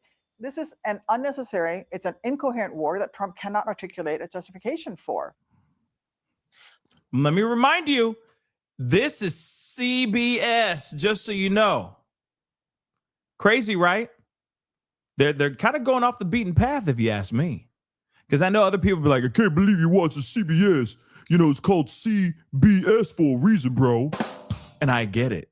But it's also very important when you hear stuff like this from an actual media source that should be all up in his ass. And they ain't today for some weird reason. Did they get unplugged from the Matrix, from the MAGA Matrix? Maybe they were. Let's find out more, though, because he's got some balls on him. Let's see what he got to say, though. Now, one other House Republican Armed Services Chair, Mike Rogers, told reporters after, quote, "We just wanted them to tell us what's the plan, and we didn't get any answers." All right, Aaron Navarro. What we doing, man? Sir, what is the plan here, sir? Why are we here, sir? Why are we doing any of this sir? Can you give us any answer for that, sir? No? Oh, okay. We're just going to sit over here and just, we're going to have our V8 and just keep watching you just muck things up. See what I'm saying? Why are we doing this? Why wouldn't you have gone through Congress first and then do this? And then with the powers behind you, with the other elected officials and Congress behind you, you could have been in this situation without anybody really side-eyeing you if they confirmed a declaration of war through Congress. But they didn't do that. So, of course, everybody's in their fee-fees about this situation. Come on, man. In our DC bureau, Aaron, thank you. More on the conflict. Let's jump to CBS News foreign correspondent. Maybe it's different on this episode of CBS because the anchor's British. Maybe that's what it is. I'm totally kidding. He's black and British. It's a double whammy. I'm kidding, but still, like, are they suddenly now starting to wake up? Fox is still not waking up. They're still going, once again, we've done amazing work over there overseas, dropping nothing but nuclear bombs. Or, sorry, not nuclear bombs, missiles over the energy infrastructure of Iran. Because President Trump could do no wrong, because this is Fox News. Have you not noticed that? Ain't none of them are talking about this and saying, yeah, this is bad. None of them are saying that over there. They're talking about this like this is just a normal day. I had a wheat toast with some organic butter, some free range chicken, eggs, and some avocados.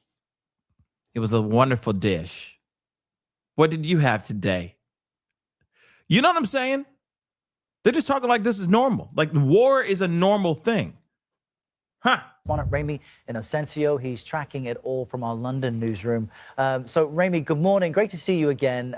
You've got these conflicting messages. The White House says talks are happening. Iran says, actually, that's not the case. What is the latest from your point of view?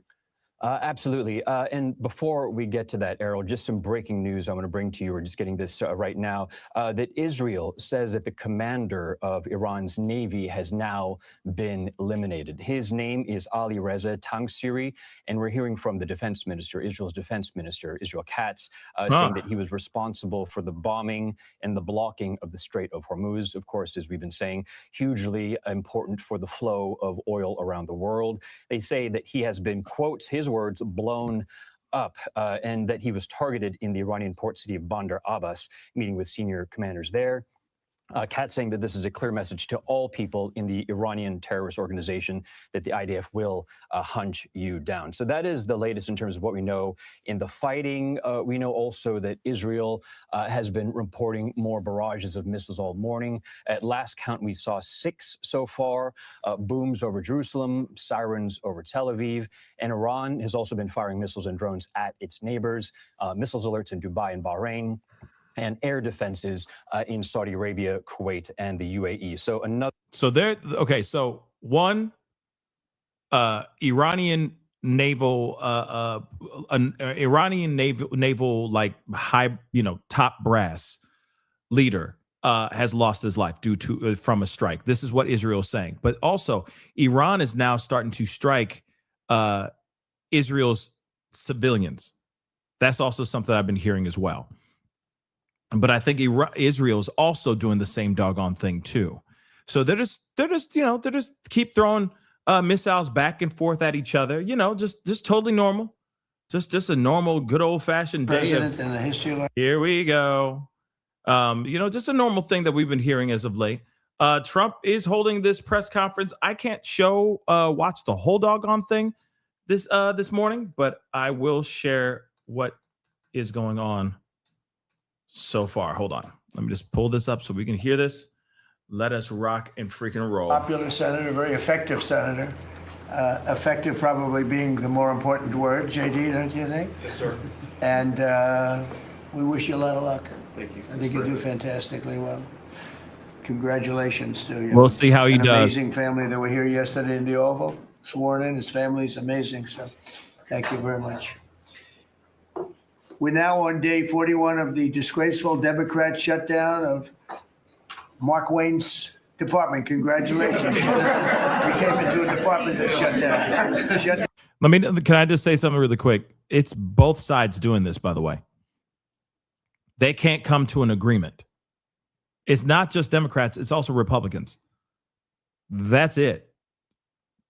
But again, what else is new? We're dealing with this crap where it's pointing the fingers from across the aisle, trying to put blame on one side and one side only. But this is a recipe for disaster, though. That could be very, very dangerous. Just so you know, that kind of stuff can be very, very, very, very dangerous. But let's continue. Down by the radical Democrats, right? But Democrats are really punishing the American people. I saw it today on one of the shows where they were interviewing people at the airport, and they're all angry at the Democrats. They're saying they're actually angry at Schumer. I didn't think anyone knew his name. One woman said, that Schumer is disgraceful. He's a disgrace to our country. But they're angry at the Democrats. They know what's happening.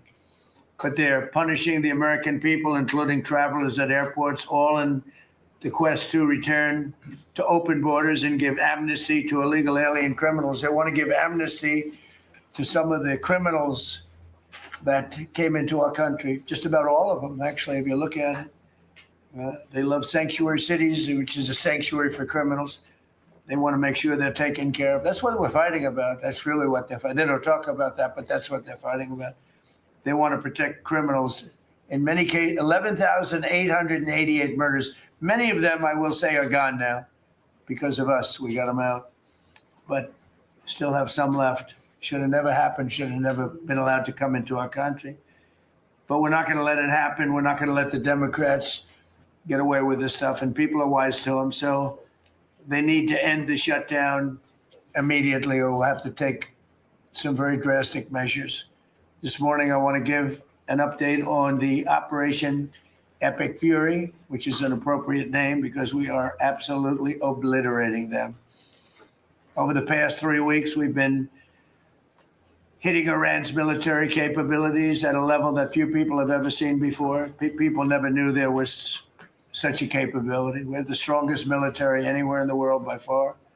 I built it during my first administration, and I used it during my second administration.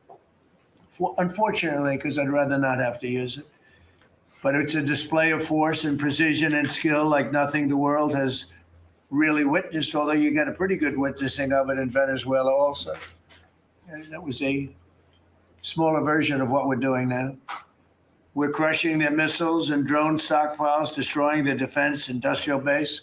We've wiped out their Navy completely, their Air Force completely. We've wiped out a large percentage of their missiles.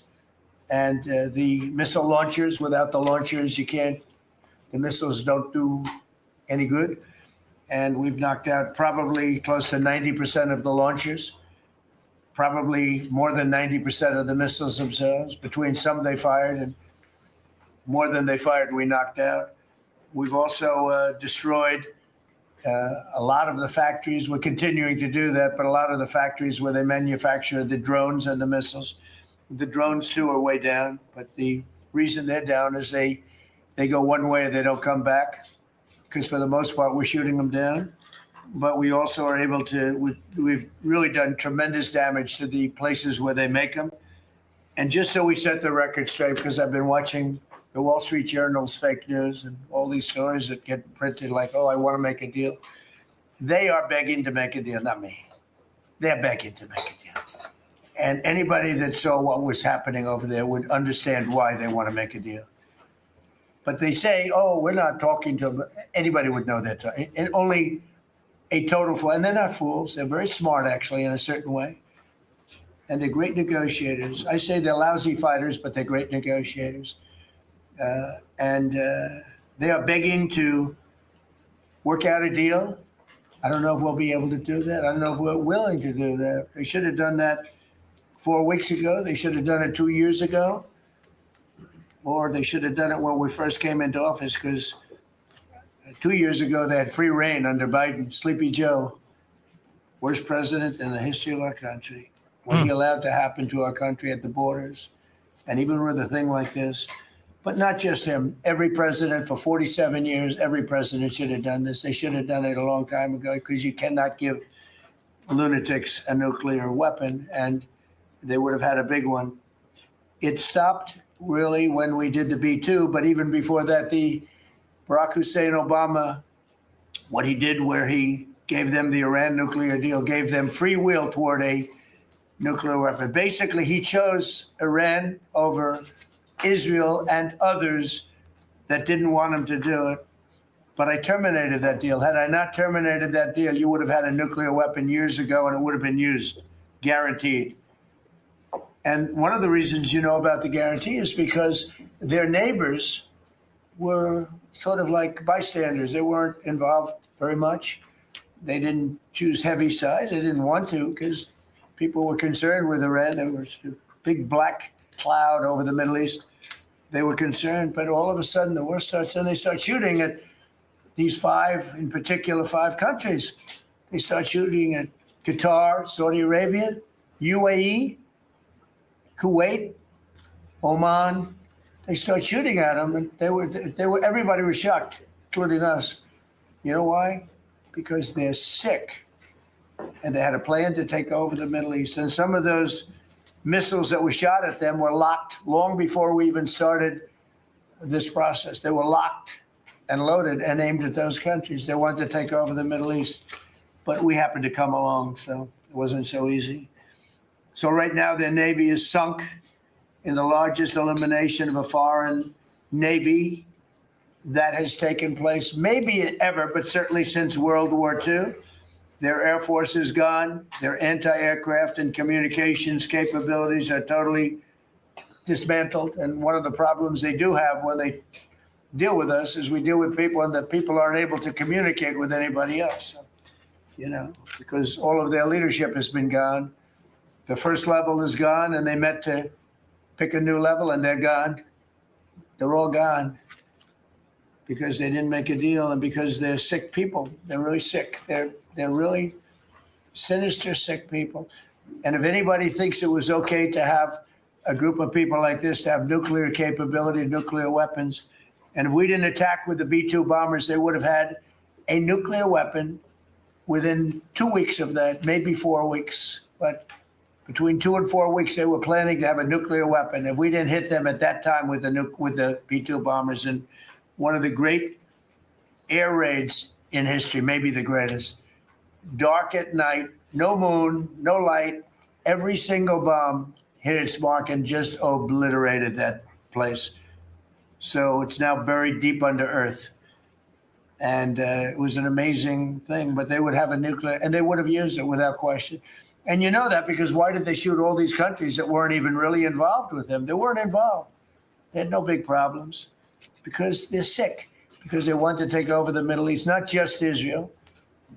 Certainly Israel would have been the first on their list. They would have used nuclear weapons, a nuclear, you don't need too many of them, but they would have used a nuclear weapon on Israel, and they would have used it on the other neighbors, and then they would have come after us.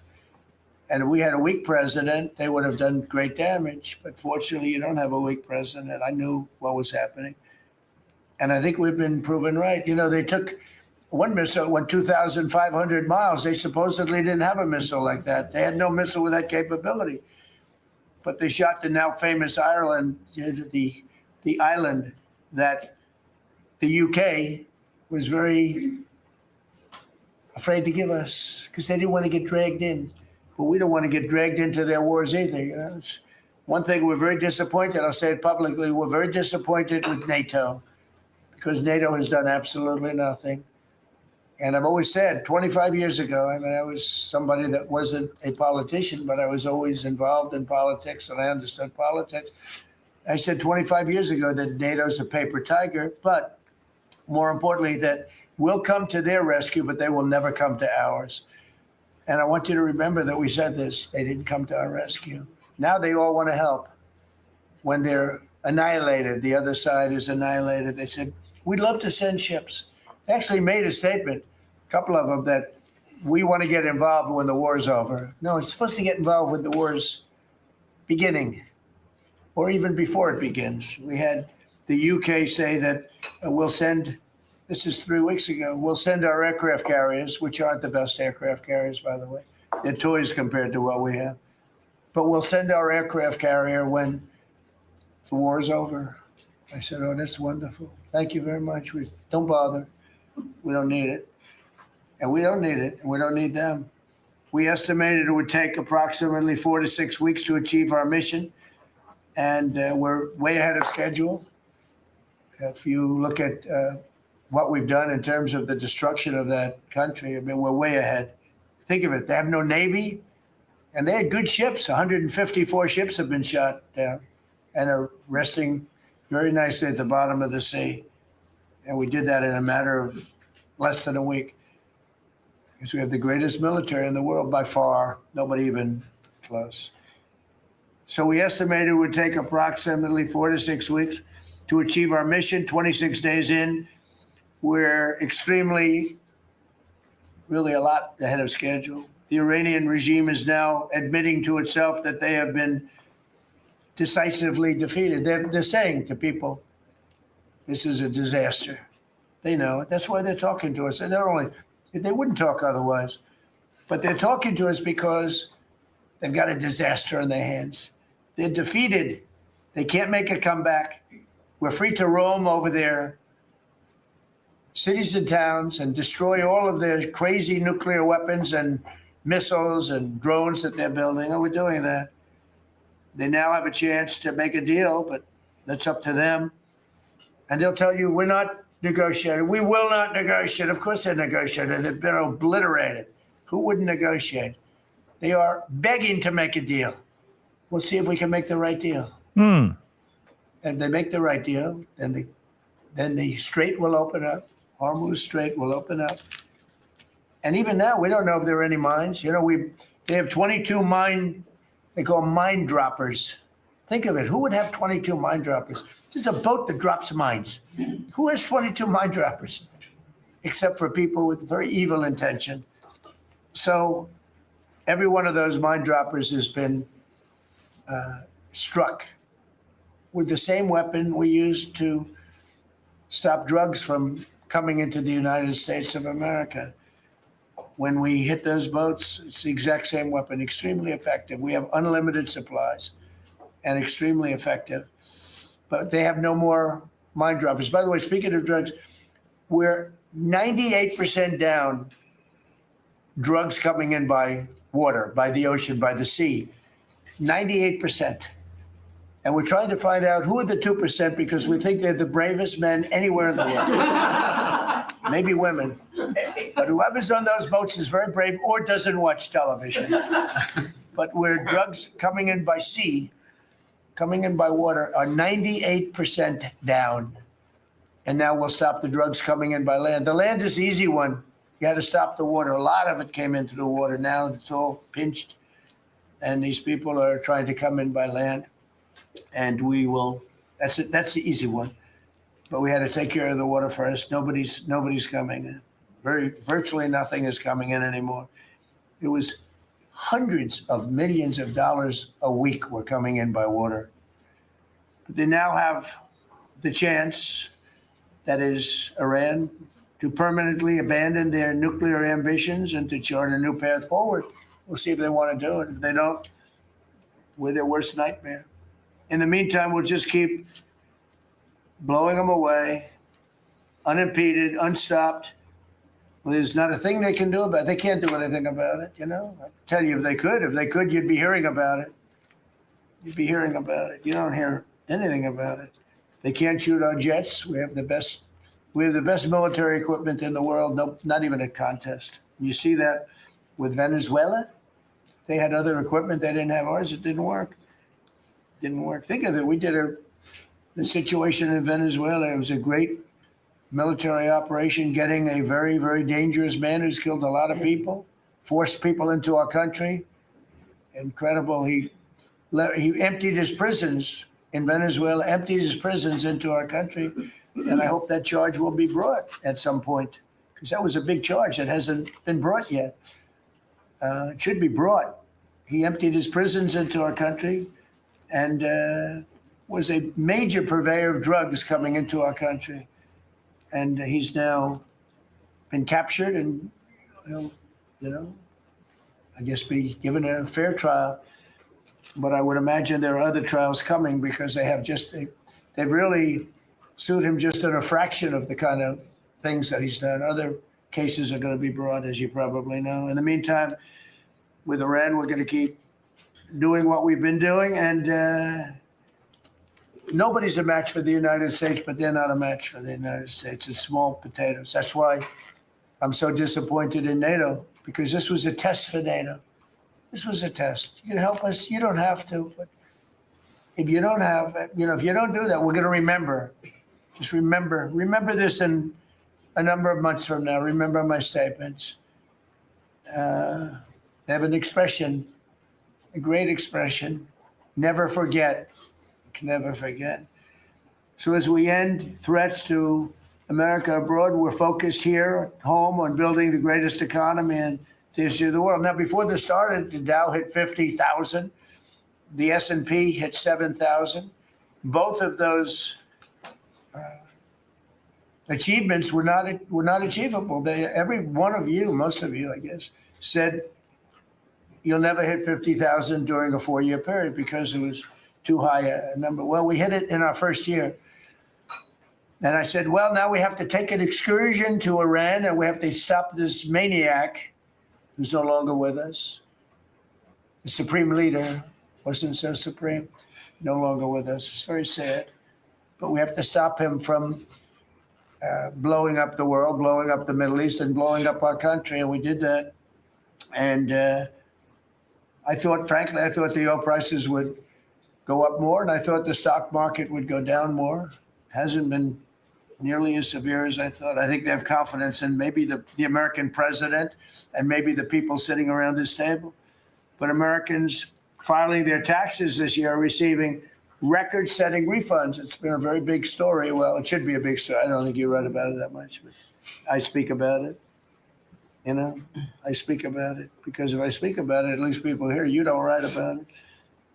You don't write about the drug prices going down. It'll be going down 30, 40, 50, 60%, 70%. Favored nations, called most favored nations. We're going to be paying the lowest price anywhere in the world. Before we paid the highest price in the world, Bobby, right? And now we're going to pay the lowest price in the world. That's quite a difference. It's a difference of from 40 to 70 and 80 and even 90%. That's a pretty big difference. Oh, my God. But we're slashing regulations and investment is pouring in from all over the world. We have the most investment of any country in history has been put into our country in the last year. And again, we had to take a little detour. Won't be long. Going to end soon. We had to take a little detour, go to Iran, and we had to put out a fire. Very dangerous fire that could have blown up big portions of the world, if not the whole thing. So tomorrow we'll be announcing a variety of actions that we're taking to support American farmers, who we never forget. We love the farmers. We gave them 12. Farmers insurance? Bum, bum, bum, bum, bum, bum. Maybe? I don't know. Moving on. And as you know, the Supreme Court gave us a very unfortunate, foolish ruling, a ruling that gives the people that have ripped off our country for many years, gives them some money back. But it's one of those things. It's a terrible, terrible, horrible mistake they made, but it's okay because we have another method that's just as good. We'll use the other method. But because the tariff money has been so substantial, we gave our farmers who have been mistreated by some countries, we gave them $12 billion. And they're extremely happy, and they deserve it. They've been great. They never complain. They just go out and they farm, and they wouldn't do anything different. They wouldn't trade jobs with any of you, except maybe some of the fake media. I don't know. Somehow I don't see that. I like their job better, actually. I love the farmers. So we gave them $12 billion. So in just a few moments, Treasury Secretary Scott Bessent will discuss the actions that we're taking to address energy prices, which have not gone up as much as I thought, Scott, to be honest with you. And it's not over, so maybe it'll go up a little bit more. It's all going to come back down to where it was and probably lower. And my predictions have been right. Trump was right about everything. They have a new hat. Trump was right about everything. It's not a new hat. It's been around for a while. It's not a new hat. It's not a new hat. And I think before we go very much further, I want to ask Vice President J.D. Vance to say a few words about where we are with the situation he's involved with Steve and with Jared on negotiations. And then some of the others will speak. We'll have Marco say a few words. Pete Hegseth, who was born for this role. I mean, he's doing a great job. They gave him a hard time. And now people, I'll tell you, somebody came up to me yesterday, gave you a very hard time, said, I made a mistake. Pete Hegseth is doing a good job. So when I tell you who, you're not even going to believe it. He said, Hegseth, he gave you such a nasty hard time, but you're doing great. And then Steve is going to speak, and Scott will speak last. And if we have any questions, we'll take some questions. You may have questions. I doubt it, but you may have some. So, JD, please. Yes, sir. Well, thank you. It's good to see everybody. Proud to be part of this team. Proud to be serving the president of the country. Let me just say a couple things. The first of all is the president summarized this very ably. But look, the Iranian conventional military is effectively destroyed. They don't have a navy. They don't have the ability to hit us like they could have even a few weeks ago. And what that does is that gives us options, Mr. President. Now, there's been a lot of reporting about diplomatic options, about negotiations. There's, of course, Pete and his team. There are further military options. But what we have now that we didn't have when the president took over just a little over a year ago is the ability to use every tool at our disposal to ensure that Iran doesn't get a nuclear weapon. Because when I say options, I think it's important the American people know options for what?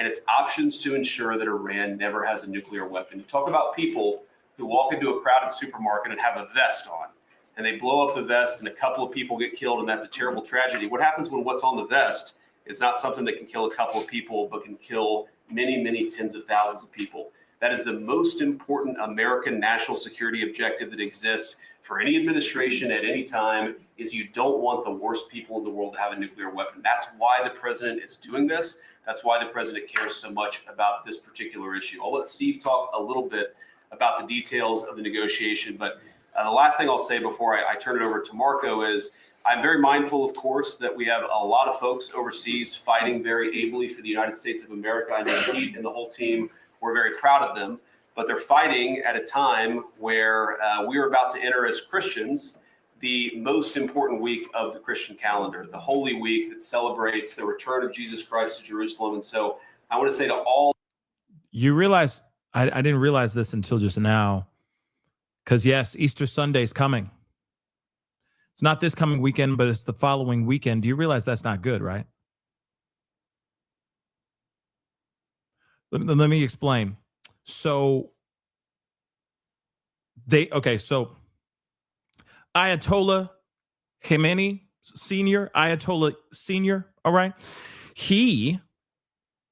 They were celebrating, it was during the time of Ramadan. Like they just wrapped up Ramadan, right? They were fooled, like Ayatollah Senior was fooled, thinking that the Israeli troops were all leaving their bases to go celebrate Shabbat, when in actuality they were not. They all met up. The Ayatollah and others met, and that's when they dropped bombs, right? So we got Easter coming up. Let me repeat that again. We got Easter coming up.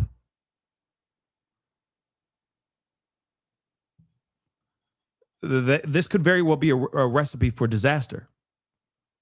Now, I'm not trying to fearmonger, okay? I'm really not. All right? But it is something to think about. All these holy events that we have been seeing while there's wars going on, all of them have been flying around or floating around specific religious holidays, whether Islamic, like whether Muslim, whether Jewish, and now we're about to get into something like Easter Sunday for Catholics and Christians. That's coming up soon. Not good. Just saying that out loud. That is a potential disaster waiting to happen. So I'm just going to say that now because I just realized that while we hear Vice President Vance, yapping away, he just mentioned, yes, we are going to be having a very holy holiday coming up very, very, very, very soon. Please be safe out there, guys. Sure, thank God nothing bad happened on St. Paddy's Day. I just figured it's a massive gathering of people getting together, doing X, Y, and Z. It is just a recipe for something bad for mayhem to happen, especially alcohol, people drinking, all that stuff, right? But now you got no kings happening on Saturday. Huge turnout for that. But I don't know if Iran or any bad guys would do anything on a day where the whole world is protesting against Trump. So they may not do anything bad on that day, but on a day where they hate the Christian Zionists that they believe America is because of this war, they might do something on Easter Sunday. Now, I know that's a shot in the dark, but it's a holy day. And a lot of this has to do with something that's holy. Ayatollah Sr. lost his life. Ali Khamenei lost his life during Ramadan.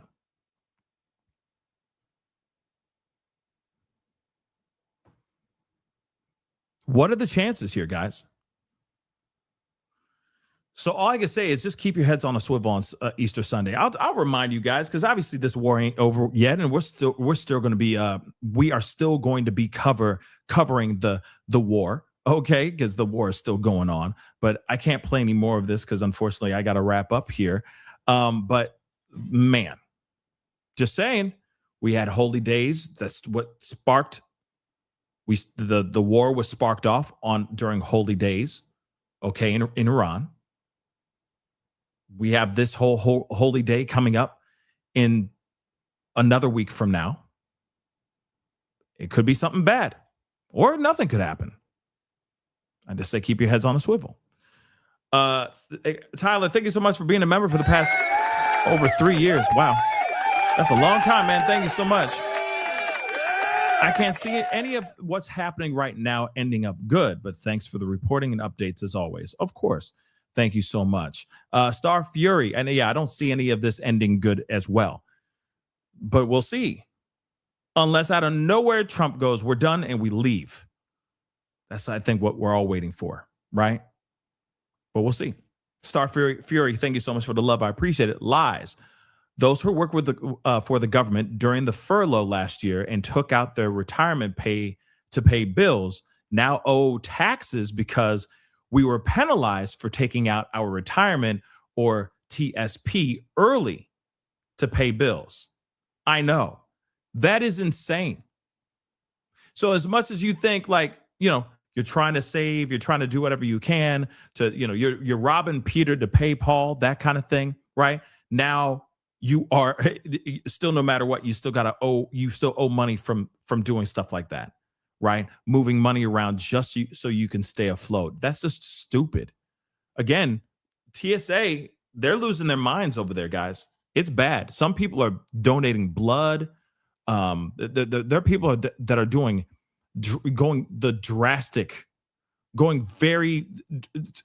very extreme lengths just so that they can keep their lights on and so that they can keep their kids fed. That's crazy. That's crazy. And then while this is all going down, we got a president that's too busy pushing blame on the left rather than saying, well, let's figure out how we can find a happy medium. But he's not doing that because he's worried about what's going to happen come these midterm elections. And these midterm elections, that we're already seeing a foreshadowing of what's going to happen with these midterm elections, guys. It's going to be a blue wave. It's going to be a massive blue wave because people are tired of this BS. People are tired of this crap, and they're tired of a war that they didn't want anything to do with. They're tired of being lied to. They're tired of the economy being what it is when he says, oh, it's the greatest it's ever been. Where is the greatest it's ever been? Listen. They talked about draining the swamp. The swamp ain't drained. Talk about justice with these Epstein files. We ain't seen no justice for that so far. Talk about the economy being fire. No, it's not. Gas prices, et cetera, keep going up. In fact, grocery prices are about to go up here very, very soon, guys. If we continue going in the trajectory that we are going, still going to keep going up.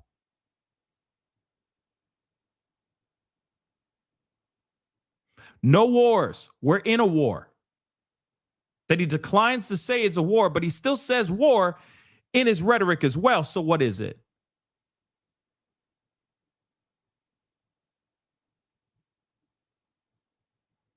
Damn right, deport all the damn illegals.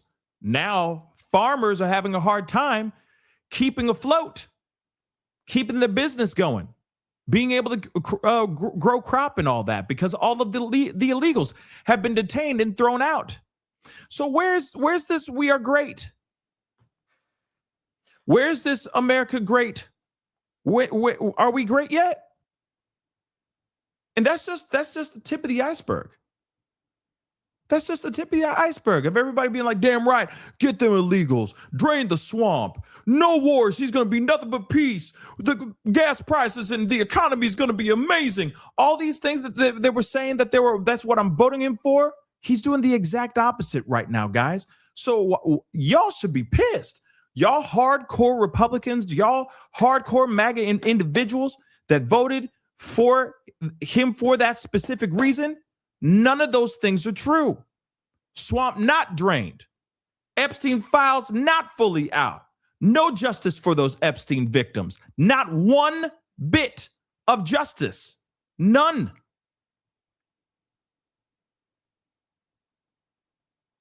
President Peace is President War. I'm just saying.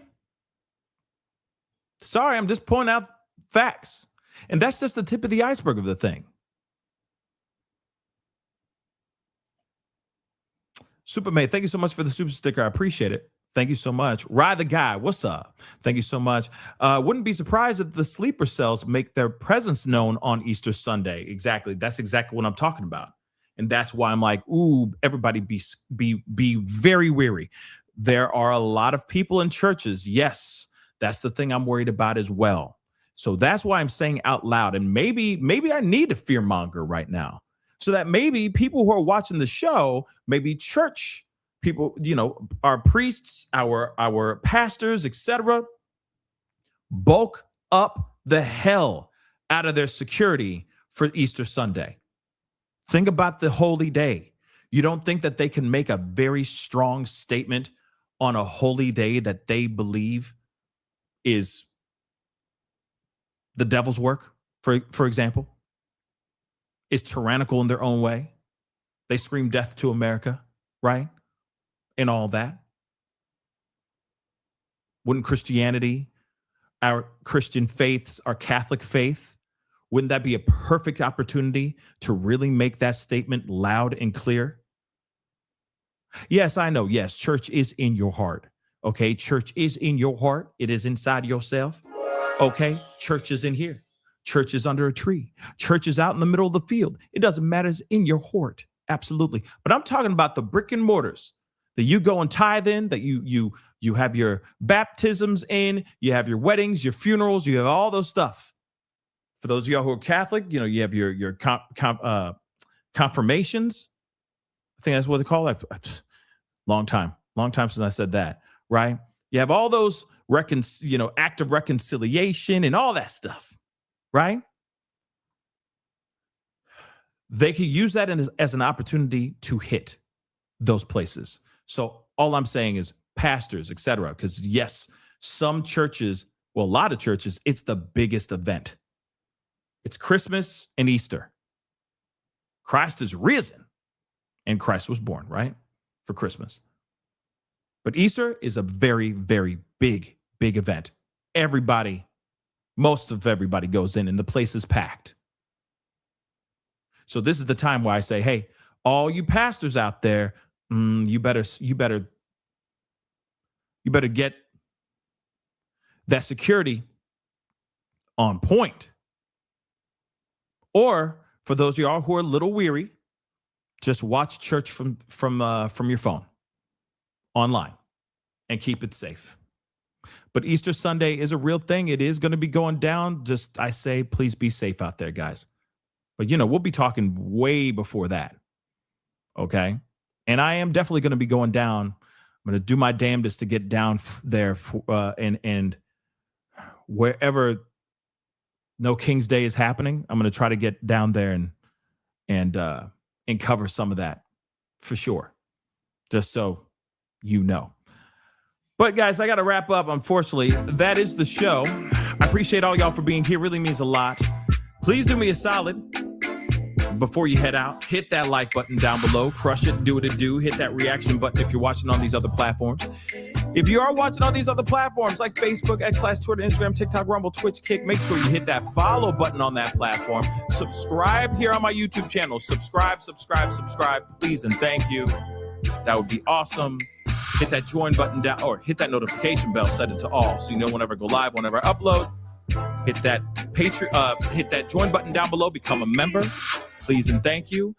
Join my Patreon. That'd be greatly appreciated as well. And of course, check out PascalMerch.com. PascalMerch.com. We got some really great stuff over there. Go check it out. PascalMerch.com. Anyway, guys, it is time to get going. Much love to you guys. Stay safe out there in these streets. And we'll be talking here soon. Be good to yourselves. Be good to one another. This is The Pascal Show. Bye.